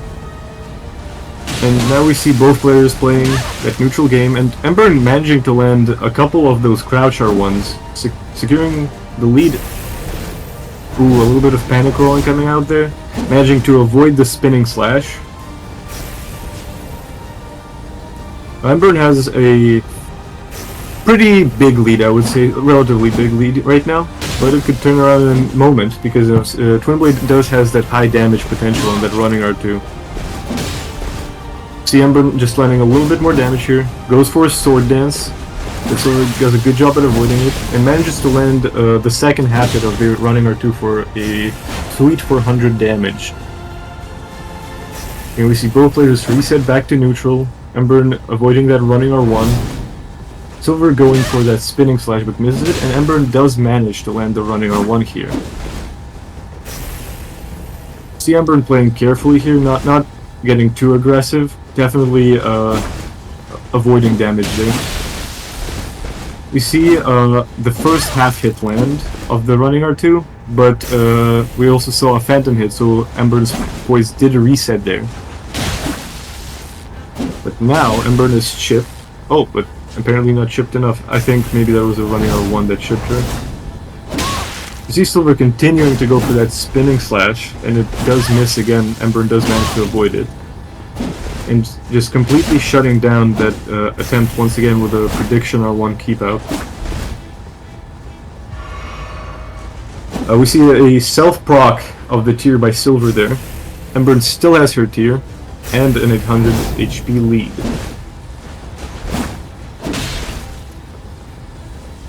See both players being very careful here. Again, Silver doesn't want to take too many unfavorable trades here with that side, because the side does do quite a decent amount of damage. Ember's tier is procced as well. Emburn does have a slight lead. Not anymore though. Silver managing to get a little bit closer, and oh, we see him go for a flask there. Ooh, and the spinning slash manages to land there. Emburn is pretty low now. Just a couple more of those unreactable half hits. Oh, and we see actually a swap over to Fist just to finish it off. Emburn has to be very careful here. Just a few of those half hits of the unreactable running over, and yeah, there it is. Emburn ends up getting killed. Very unfortunate, but good effort. Good effort. Emburn definitely managed to play quite well. And yeah, I think if Emburn just plays just a little bit more aggressively there, she will be able to do quite better. There's a very little Twin Blade can do if Emburn just utilizes her priority a little bit more, and Twin Blade will be forced to back off in those situations, at the very least. And in the best case scenario, she'll be able to get a bit more damage off, but also definitely has to play very carefully, because Twin Blade again has that very fast unreactable chip, and has a very high damage potential, especially if Emburn ends up trading with that spinning slash. Oh, but we do see Silver swap on over to two-handed thrusting sword. Perhaps he didn't like the matchup too much, possibly due to the super armor it offers. And again, once again, just like round 1, we see Silver go for that physic punish with the Beast Roar. But unfortunately does take damage for that again. We see Emburn also making a swap to... It's hard to see from him, but I believe that's Power Stance Lord Sword, Straight Swords. I'm not sure how good of a swap that is, especially on the current patch. Oh, and we see Silver swap onto Twin Blade. Walks right into that L1 and gets chipped by half of the follow-up. Let's see if Emburn is able to beat Twin Blade on Power Stance Straight Swords.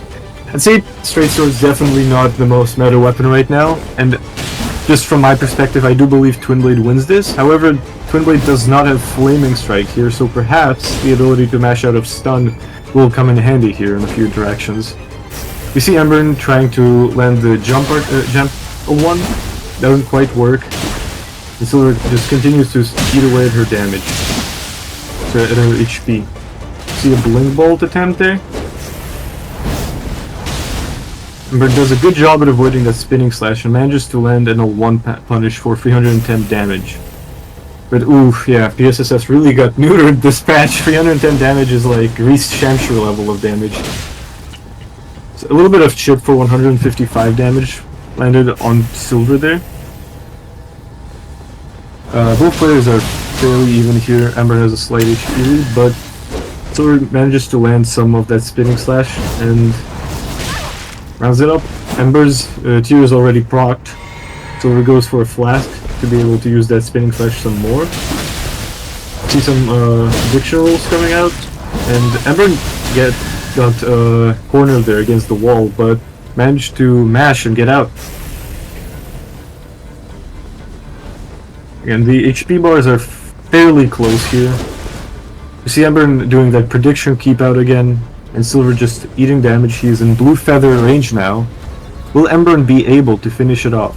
Now it's important for Ember here to not get too aggressive, because PSSS is best played passive. It really doesn't have any good way to aggress. See a few more ones land there, slowly just chipping away at blue feather Silver. So close. Ember still has around 600 HP, while Silver is probably down to about like 200-300 HP. You see a little bit of chip damage land on Ember from that unreactable half hit. Ember playing this careful pivot goes unpunished. Does a good job at avoiding that running R2. Ooh, and manages to land the jump L1. Ember doing a good job at avoiding any damage so far. Just needs to really finish Silver off here. So it chips Ember a little bit, and ooh, unfortunately Ember did not have blue feather equipped there. And she does pay the price for not having blue feather equipped there, with the running R2 finishing her off. Close match, a lot closer than the previous match too. I think Ember stands a solid chance at winning this if she just swaps her talismans a bit more and continues doing what she was doing last match. Ember, go for it. Hope you will bring it back.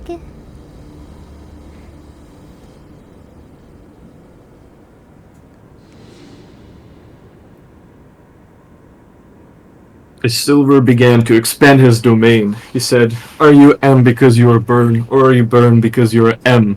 To which Ember responded, "Domain expansion and one mash."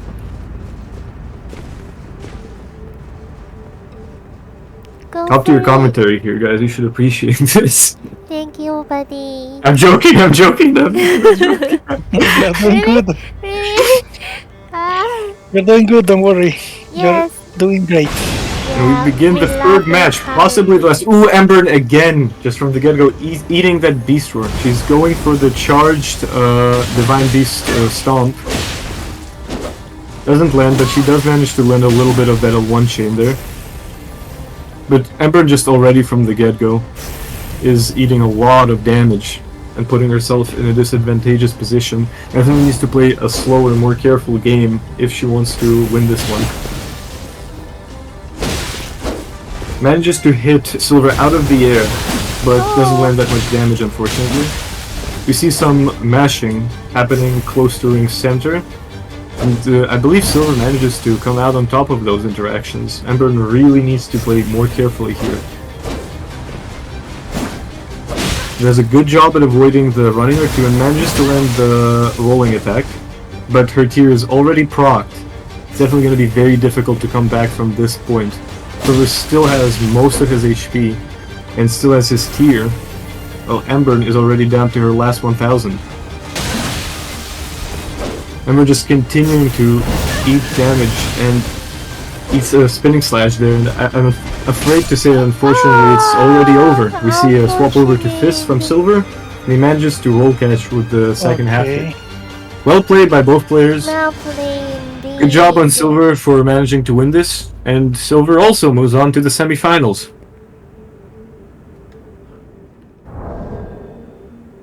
This is a close match.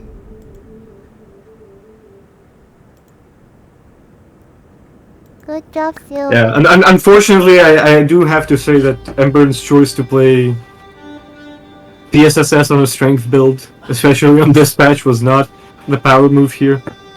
But you know, gotta give Ember some credit. She did well, performed well, and I also am scared that I have been kicked from chat. No, I She haven't. did very well. I believe Ember just needs to stick to more meta setups, and then she would definitely have a solid shot at winning these fights. And Silver also, well played by him, definitely a good job, especially compared to a second round. We see him adapt to that PSSS and definitely handle it much better.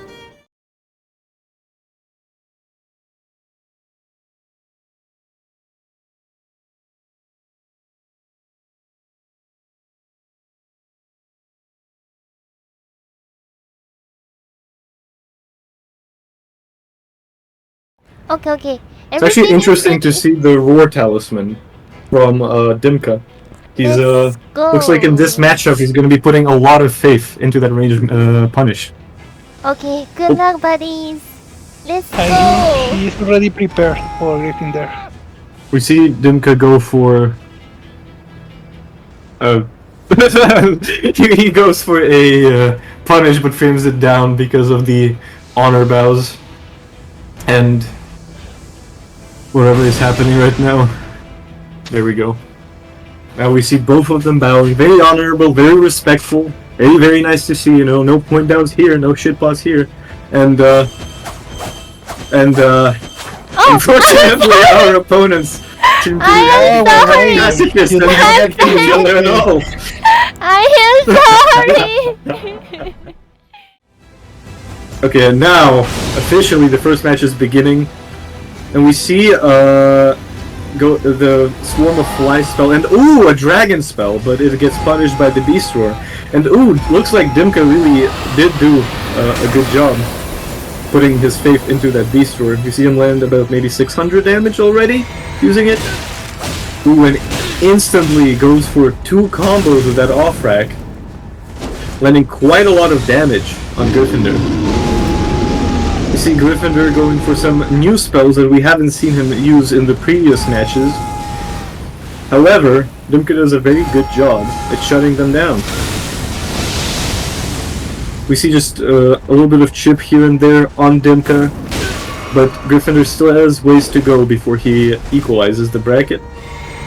See him going for a flask. Dimka misses the punish attempt.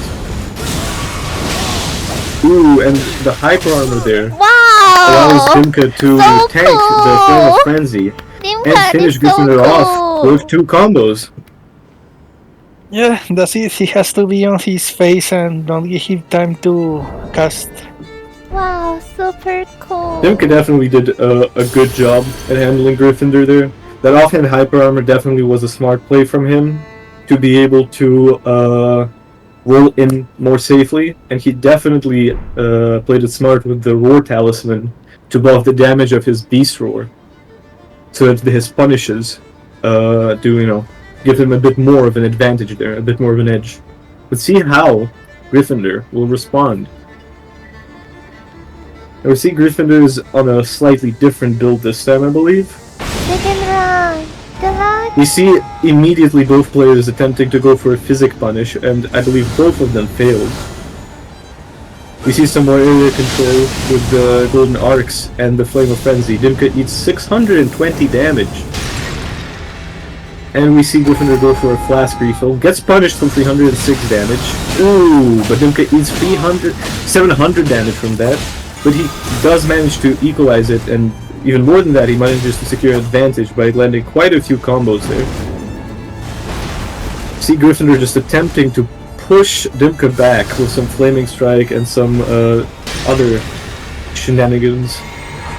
He manages to get a refill and manages to put Dimka to sleep, however, does not manage to punish the sleep rock. And again, we just see Dimka just absolutely going to town with those off-rack main-hand dagger combos. It would seem that Grifindeir does not know about the meta strategy of rolling on a different timing.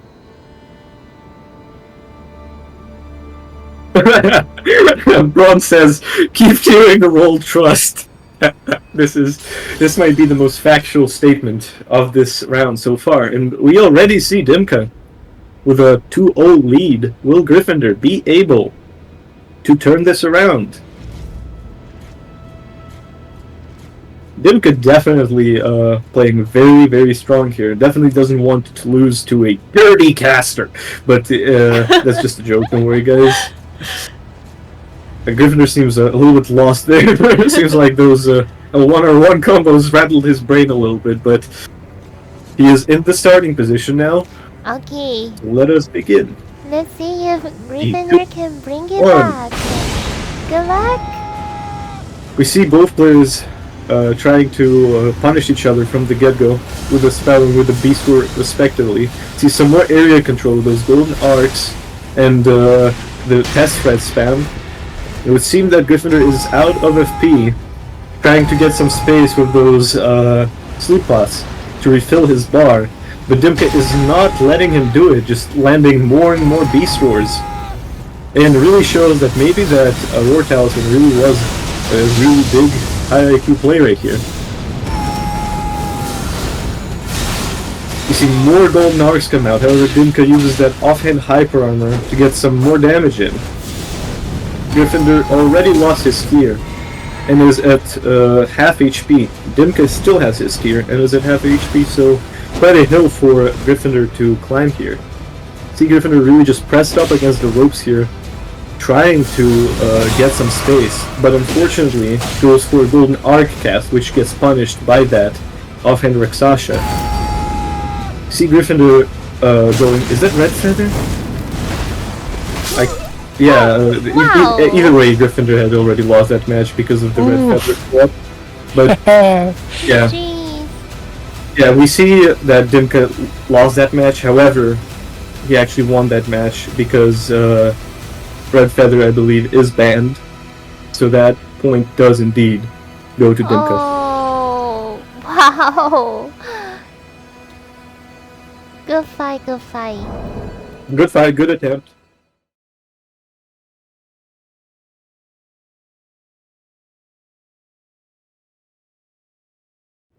Okay, I'm ready. Sorry for the waiting. Yeah, very unfortunate. Sorry about that, but we're ready finally. Silver for hire versus Frosty comes. We see a Beast Roar punish attempt, it misses, and Frosty with the giant rot pot also misses. Ooh, another Beast Roar, and it lands for 166 damage. See Frosty go for some running runs. Silver manages to avoid them. Ooh, and a very nice R2 whiff punish there. See Frosty just swapping to that offhand dagger there. But Silver got Frostbite, but he still is managing to put quite a lot of damage into Frosty. Quite good killing from Silver right now. See Frosty continuing to just try to pressure Silver a little bit with the aggressive spacing, but Silver's just doing a very good job at avoiding the damage and punishing Frosty's recovery. See a rope lightning pot attempt there, but ooh, Frosty ends up eating a full running R1 for 400 damage and an R2 for another 400.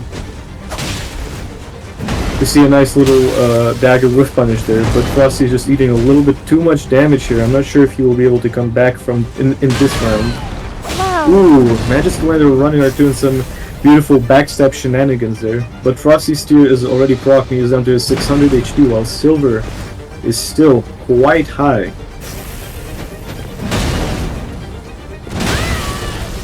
A trade that usually would probably be not that good for Silver, but at this big of an HP lead, Silver just needs to, get a few of those trades to win. Frosty doing his best to avoid any damage with those good rolls around and jumps, but will he be able to make a comeback? Frosty playing very carefully. Silver needs to pressure him a bit more now, I feel like. See Frosty doing some very nice, just really careful whiff punishes with that offhand dagger. Just slowly chipping away very carefully and, very, very skillfully. See Silver just too scared to really engage with Frosty here. If Silver takes too long of a time, his steer could run out, making it easier for Frosty to secure the win. Ooh, and we see the running R2 land, again with an off dagger chip. See Frosty quickly closing in the gap. Very impressive. Silver trying to go for that stomp, Divine Beast stomp, but Frosty is just nowhere near it. See some more neutral gameplay, some more rope pot attempts. Silver really needs to start putting pressure on Frosty here. See another running R2 attempt, and Silver does manage to land a half hit to punish. Ooh, a headshot. Frosty is really low here. One half hit could round him off here. Ooh, but Silver unfortunately panic rolls and needs a running R2 and another dagger chip. Both of the players could be finished off by one hit in this situation. We see Frosty continue to try to go for some whiff punishes. Silver does manage to roll them. The really beautiful showing from Frosty, being able to come back from such a big HP disadvantage. And ooh, we see a giant rot pot, and ooh, that was very smart from Frosty. Silver tries to go for a ballast, but Frosty manages to punish it. And a very beautiful showing from Frosty, very impressive to be able to come back from such a big HP disadvantage and win it. Silver definitely also played that very well. Very impressive showing from him too. I think what went wrong there for him is, I think the problem there was that Silver relied heavily on whiff punishing Frosty's aggression, and when Frosty got very low, he obviously stopped being aggressive because he was trying to preserve his HP. And from there, Silver didn't really know how to get the damage in. Silver needs to figure out how to deal with Frosty when he is passive. We see Frosty go for the Poison Mist while Silver gets a little bit of damage in with that Beast Roar. We see like replay of the last round, just reset back to neutral. Frosty is playing very carefully. We see some more Beast Roar land, but again, Silver is on a strength build, and unfortunately on strength, Beast Roar just doesn't do that much damage. See Frosty swap to two-handed, and then back. Oh, and managing to actually land the running R2 again. Silver trying to space those running R2s and running R1s, but just Frosty managing to land them anyway. Frosty does a good job at rolling out from that running R1. And Silver just really struggling to get in there. See a bolus, and Frosty continuing to pressure. Ooh, Silver managing to land a little bit of damage right there. Frosty trying to go for a crouch attack, so it does a good job at not panic rolling it. Another whiff punish attempt with the R2 misses. A little bit of chip with the half hit there. And Silver is slowly getting a little bit more precise with his running R1 spacing, but Frosty is noticeably harder for Silver to hit than in the previous match. Ooh, and we see Frosty land the backstab attack. A trade. Frosty wins it by a little bit. Very even. Landing the jump R2. Frosty continuing to pressure Silver against that wall, trying to land some damage in while there is no space for Silver to run.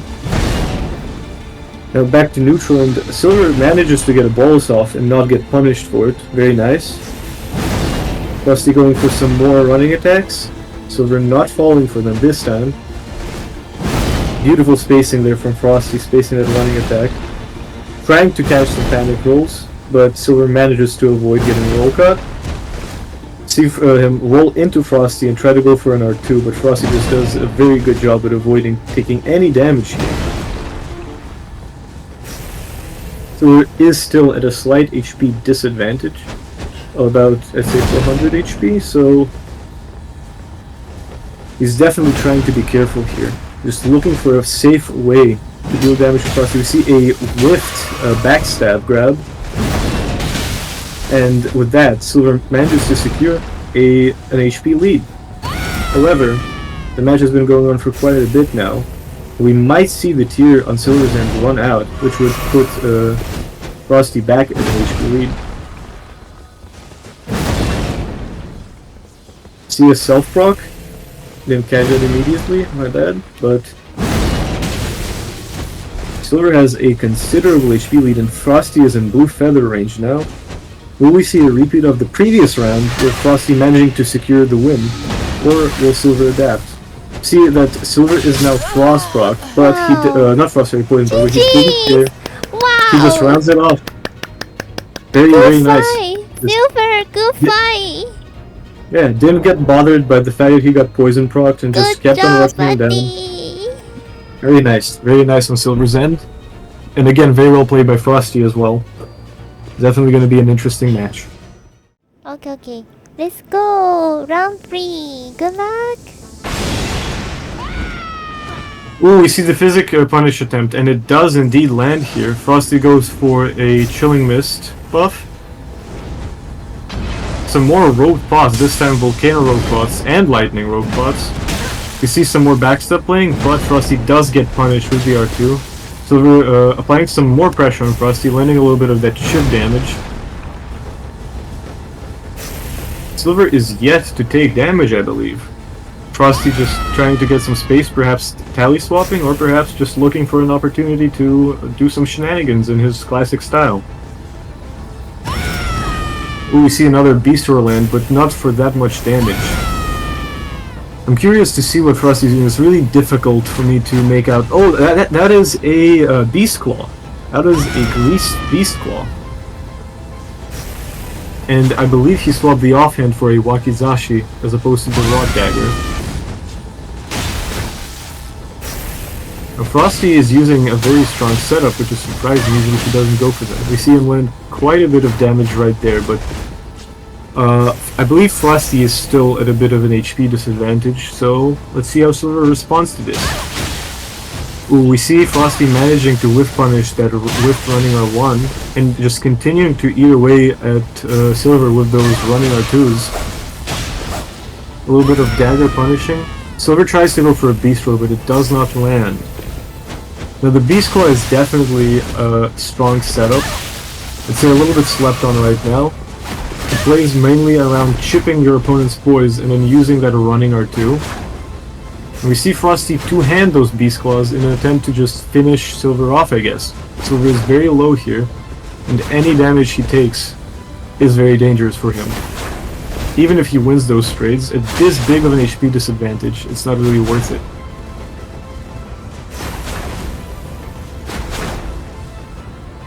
Silver has really good spacing. Silver is doing a very good job at avoiding taking any damage here. And he manages to land the second R2, managing to get Frosty a little bit closer to his own HP. But ooh, it might be over very soon. Silver is down to his last HP, and ooh, there it is. Frosty managing to finish him off. Really a good fight. Good fight. We saw Frosty adapt, changing setups.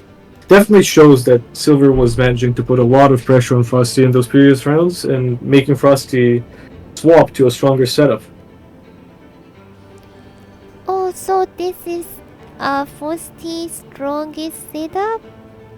Now, Space asked us somebody to tell Silver to put on below 115 poise against Beast Claw to avoid running our 2 chain. I do not know if Silver is watching the stream, but I do hope he notices.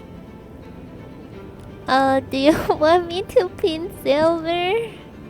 You know, we're I supposed to be impartial. Aren't we Yeah. supposed to be impartial? Like, isn't it weird that we're favoring one player over the other? So, like, you know, I don't want to give Frosty too much of a disadvantage. Also, it's 2-1 for Frosty, not for Silver, as Atlas noticed.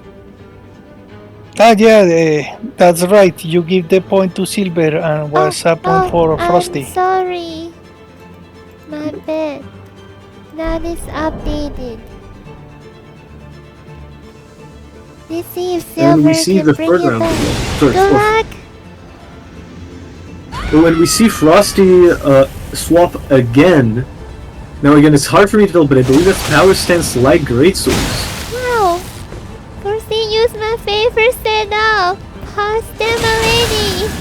Ooh, we see the jumping R2 land and get a Frostbrock at the same time for a pretty significant 701 damage. And now again, because of the Frostbrock, Silver's stamina regen is slowed down and he will be taking considerably more damage. Silver is already at a pretty significant disadvantage. He really needs to be careful to avoid taking any more damage now if he plans to win this. Frosty tries to go for a rope pot, but it ends up resulting in eating that Ash of War. The Frostbrock has worn off Silver, and he has managed to chip a little bit more HP from Frosty. Frosty still is in the lead, but 1 or 2 could change that. See some more chip damage from those jump attacks, and Silver's tier is indeed proc now.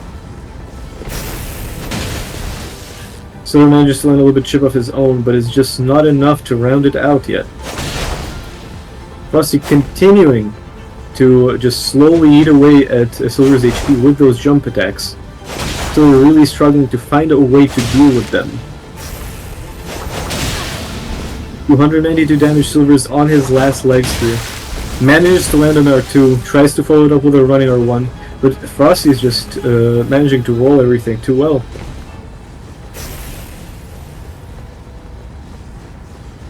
Now Silver, I feel like, really needs to be a little bit more, or at least needed to be a little bit more aggressive here, but at this big of an HP disadvantage, I'm not quite sure what can be done. Frosty attempts to go for a giant rod pot. Silver manages to avoid it and to punish Frosty. Ooh, but Silver is slowly getting pushed into those walls, and Frosty just continuing to just slowly but surely eating away at his HP with the jump attacks. I'm really not sure what can be done. And Wow, ooh, GG's. Very GG's good to both fight. players. Very Very good good fight indeed. And Wow, Frosty moves on so to the finals. cool.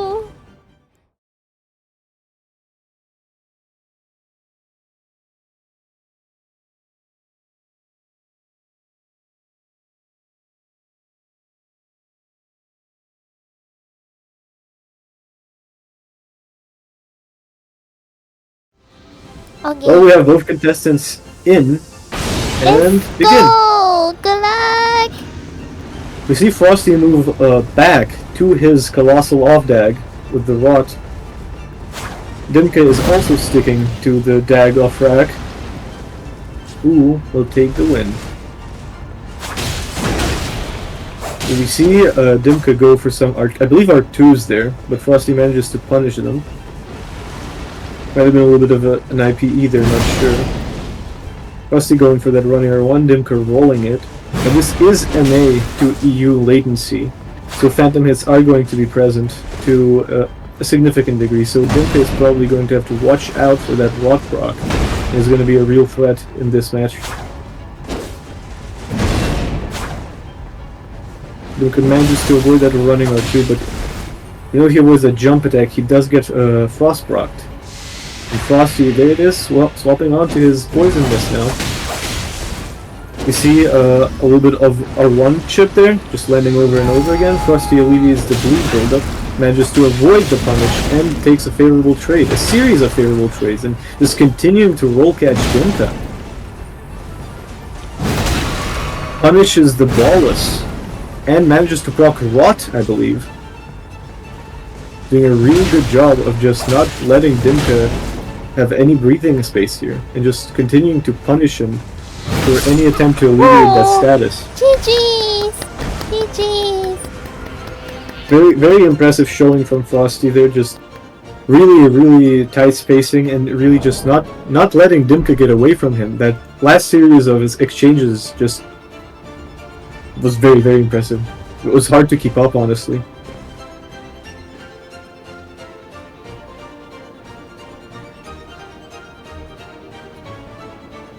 Just roll catch after roll catch, Ballus punish after Ballus punish.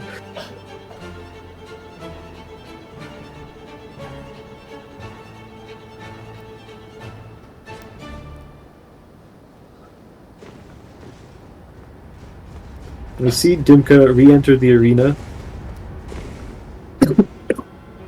Will he be able to adapt to Frosty's cook?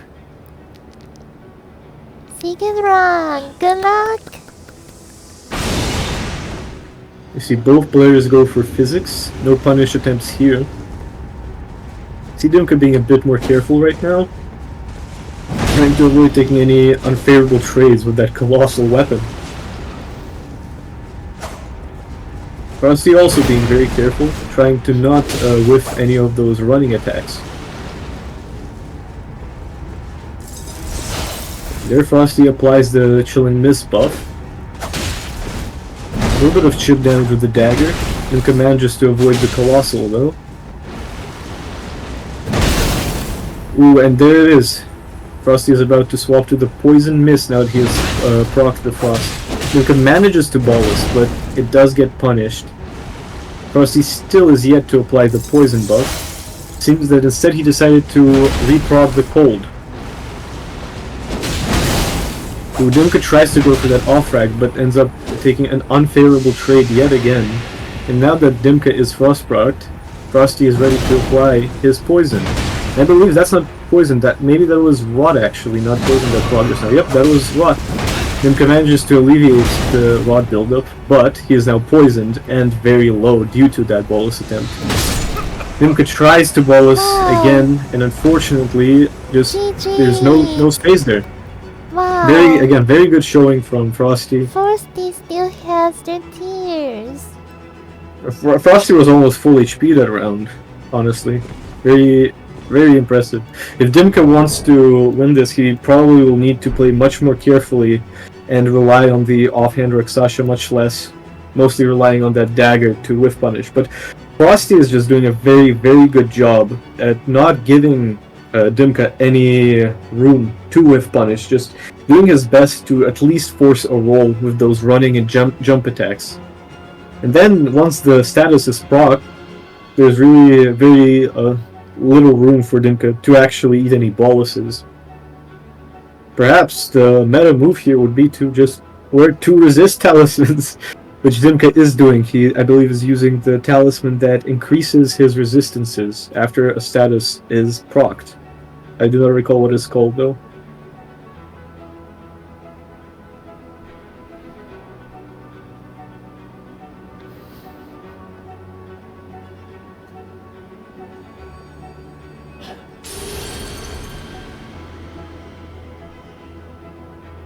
Frosty is definitely leveraging every advantage he possibly could in this. He's using that colossal weapon to avoid getting comboed by the off-rack. He's using his dagger to whiff punish. He's forcing rolls with those running R1s to prevent like any whiffs whatsoever that Dimka could whiff punish with the dagger. And he's just not giving any breathing space at all to Ballus. So definitely quite a hill to climb here for Dimka. You see Dimka make the swap over to two-handed Rakshasa, which is interesting. Let's see if this does any better.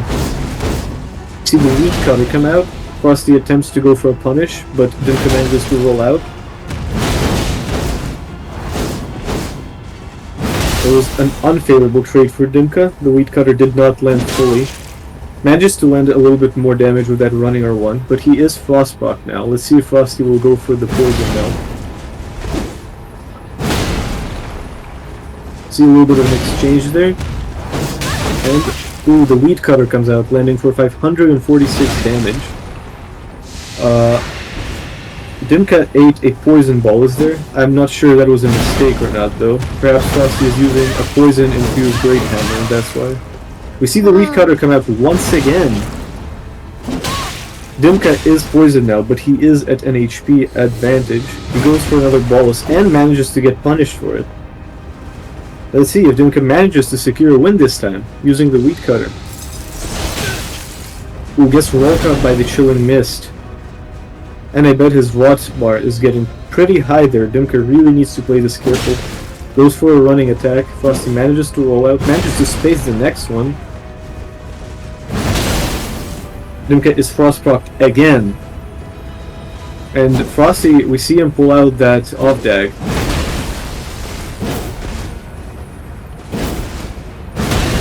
Ooh, lands the crouch attack. Perhaps Dimka was out of stamina there, not sure. Dimka is very low now, and his poison and rot bar are probably filling up with time. Will he be able to defeat Frosty despite the odds? We see Dimka land a little bit more damage there. He's doing a good job at avoiding that unreactable dagger R1 there, but will he be able to land some damage before the rot procs? Really wasting his time. Oh, we see Frosty make the swap over to the Beast Claws, just attempting to finish off Dimka now that he's very low. But Frosty is quite low himself, and he probably wants to avoid trading with the Rexasha. One counter hit could be the end of him here. See more rope pots come out. Frosty just really looking for a way to finish Dimka off here. Dimka doing a very nice job at avoiding those hits there.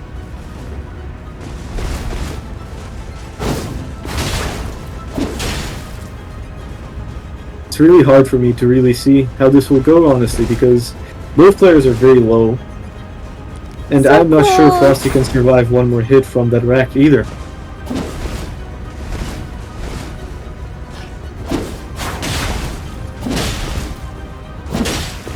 We see if Dimka attempt to go for that delayed follow-up on one, but Frosty saw it coming and rolled it. Both players are just doing very good at rolling away from each other. Wow. Frosty tries to go for that dash of rope there, but manages to land a subsequent roll catch. Good fight. Wow. Good fight. So impressive. The last very good match. Very, very the last exciting match. 30 seconds to a minute, yeah, was very, very close. Just both players just trying to avoid any damage from each other. Both very low. But Frosty manages to take a third win in a row. Will Dimka be able to win? We see him definitely come a lot closer to beating Frosty now that he swapped over to two-handed Rexasha. But will it be enough? Round 4. Let's see if Dimka can win it back.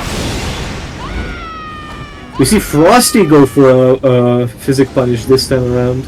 Dimka does not have anything to respond with, unfortunately. And the match resumes. Hyper Armor versus Hyper Armor. See Dimka going for those crouch, rolling, and running attacks, and the same can be said for Frosty. Dimka does manage to land a little bit of damage there, and he unfortunately gets frost rocked through the Phantom Roll. Gets a whiffed grab, but does not get punished for it. I'm just trying to play very carefully here and avoid any unfavorable trades. Ooh, manages to land the crouch attack. Gets hit by a little bit of damage and manages to land one half hit of that Weed Cutter. Eats the crouch attack. It seems like he tried to space it but didn't factor in the latency.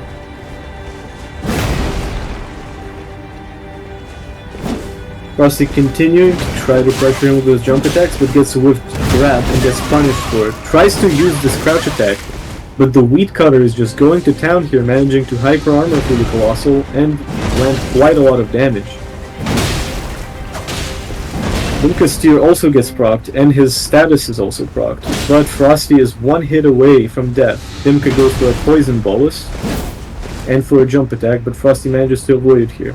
Dimka has a fairly significant HP lead. Will we see him try to swap to an unreactable to finish it, or will he stick to the two-handed Rakshasa? Despite Frosty's low HP, he is still very much a threat that Dimka has to stay aware of. We've already seen how Frosty was able to completely turn the tables in his match against Silver. And in fact, we do see a swap over to, I think that's the Spike Caestus.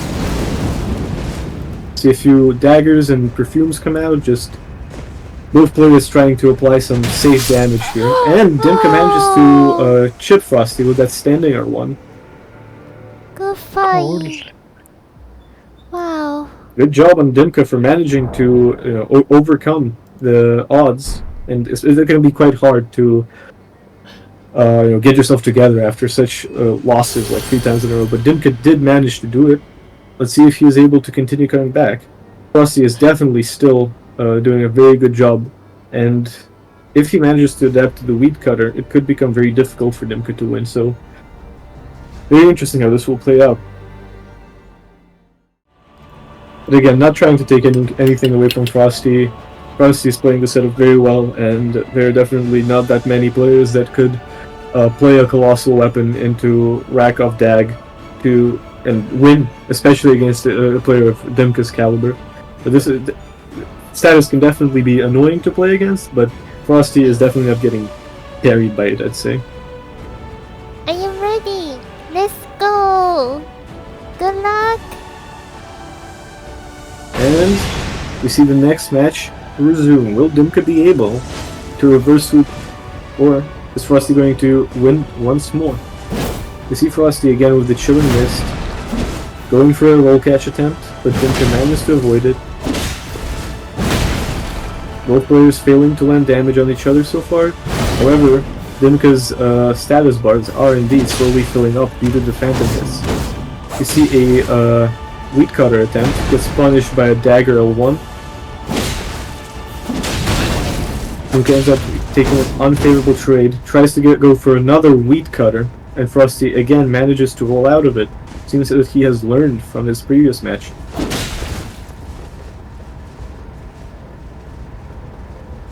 See some more neutral gameplay. Dimka does manage to land the crouch attack before Frosty gets into his hyper armor frames. Another Frost proc. Frosty continuing to play it safe. Manages to actually punish the running attack of the Rakshasa with a crouch attack.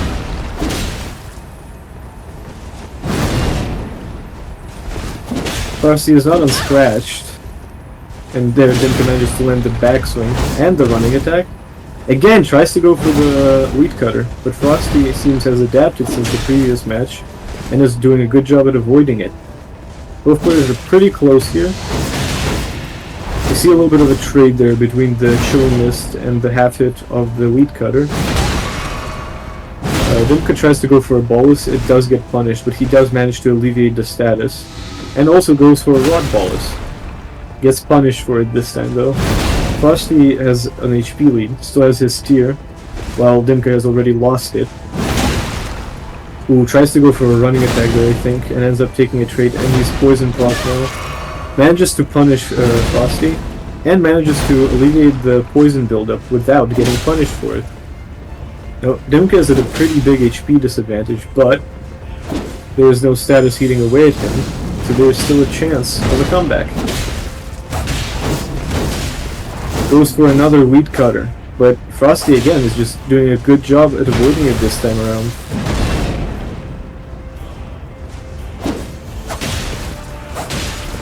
And Frosty is just pressuring Dimka with that unreactable chip now. He knows that since Dimka is so low, he can't afford to trade with them that much.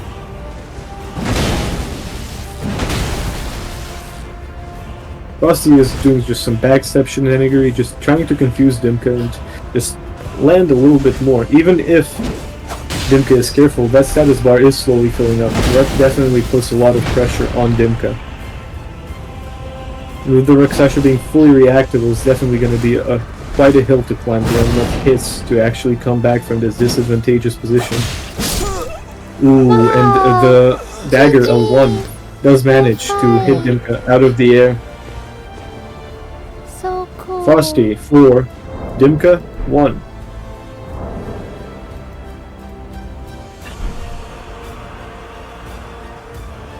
Now, this could very well be the last match of the entire tournament. Will we see Dimka attempt to swap to a different setup? Or will he stick? Oh, yes, indeed. I think we see him using a two-handed thrusting sword now. Now, this is a dexterity thrusting sword, so it's not going to be quite as good as a heavy infused thrusting sword. But let's see if it will be enough to allow Dimka to make a comeback.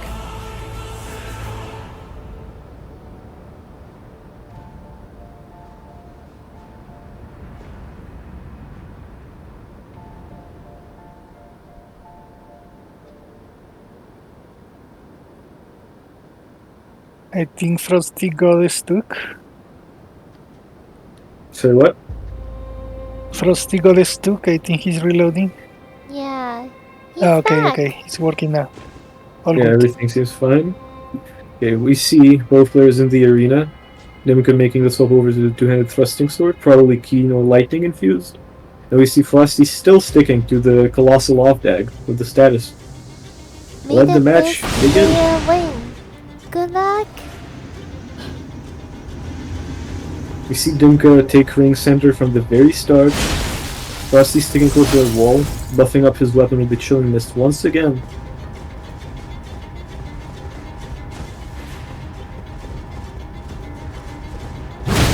See Frosty go for the crouch attack. Dimka manages to roll it. He's being very careful here, trying to avoid accidentally trading with anything. Lens are running R2. Gets Frost block through the phantom hit, but still didn't take any damage, I believe. Ooh, a little bit of a panic roll there, but luckily doesn't go punished for Dimka.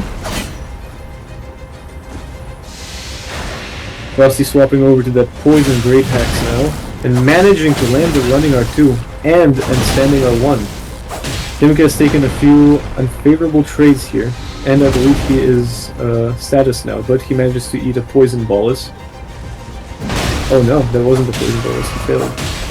Now he does eat the poison bolus, but he is now without a tier, and at a severe HP disadvantage. Frosty rebuffs the weapon with another poison mist. Dimka just looking for a safe opportunity to somehow catch up to Frosty. Ooh, but unfortunately again fails to space that attack. Managing to land a little bit of damage on Frosty there, bring it a little bit closer together. But Dimka is very low here. One attack and let Colossal would spell his end. Frosty going for some more backstab shenanigans. Dimka just playing it very carefully. Frosty again buffing with that poison, really looking to get that status off. Dimka managing to proc Frosty's spear there, and continuing to chip away at Frosty, but ooh, unfortunately, for Dimka, he attempts to alleviate the poison there, and gets punished. And Nice. with that, Frosty wins. Congratulations. Ooh. Yeah, Very well, great fight. very well played by both players. Congratulations. Frosty really just living up to his off-meta name, the triple status pressure from that Colossal, manages to take the win.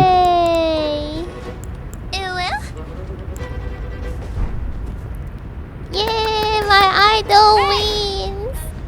Yes, so for sure, I'm sure it's definitely hard to fight triple status and latency. But again, just don't want to take anything away from Frosty. He definitely played well.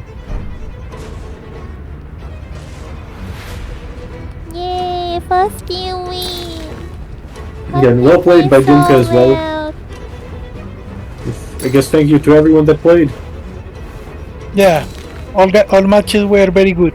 I enjoyed every player. Thank you so much, buddies, for watching this tournament.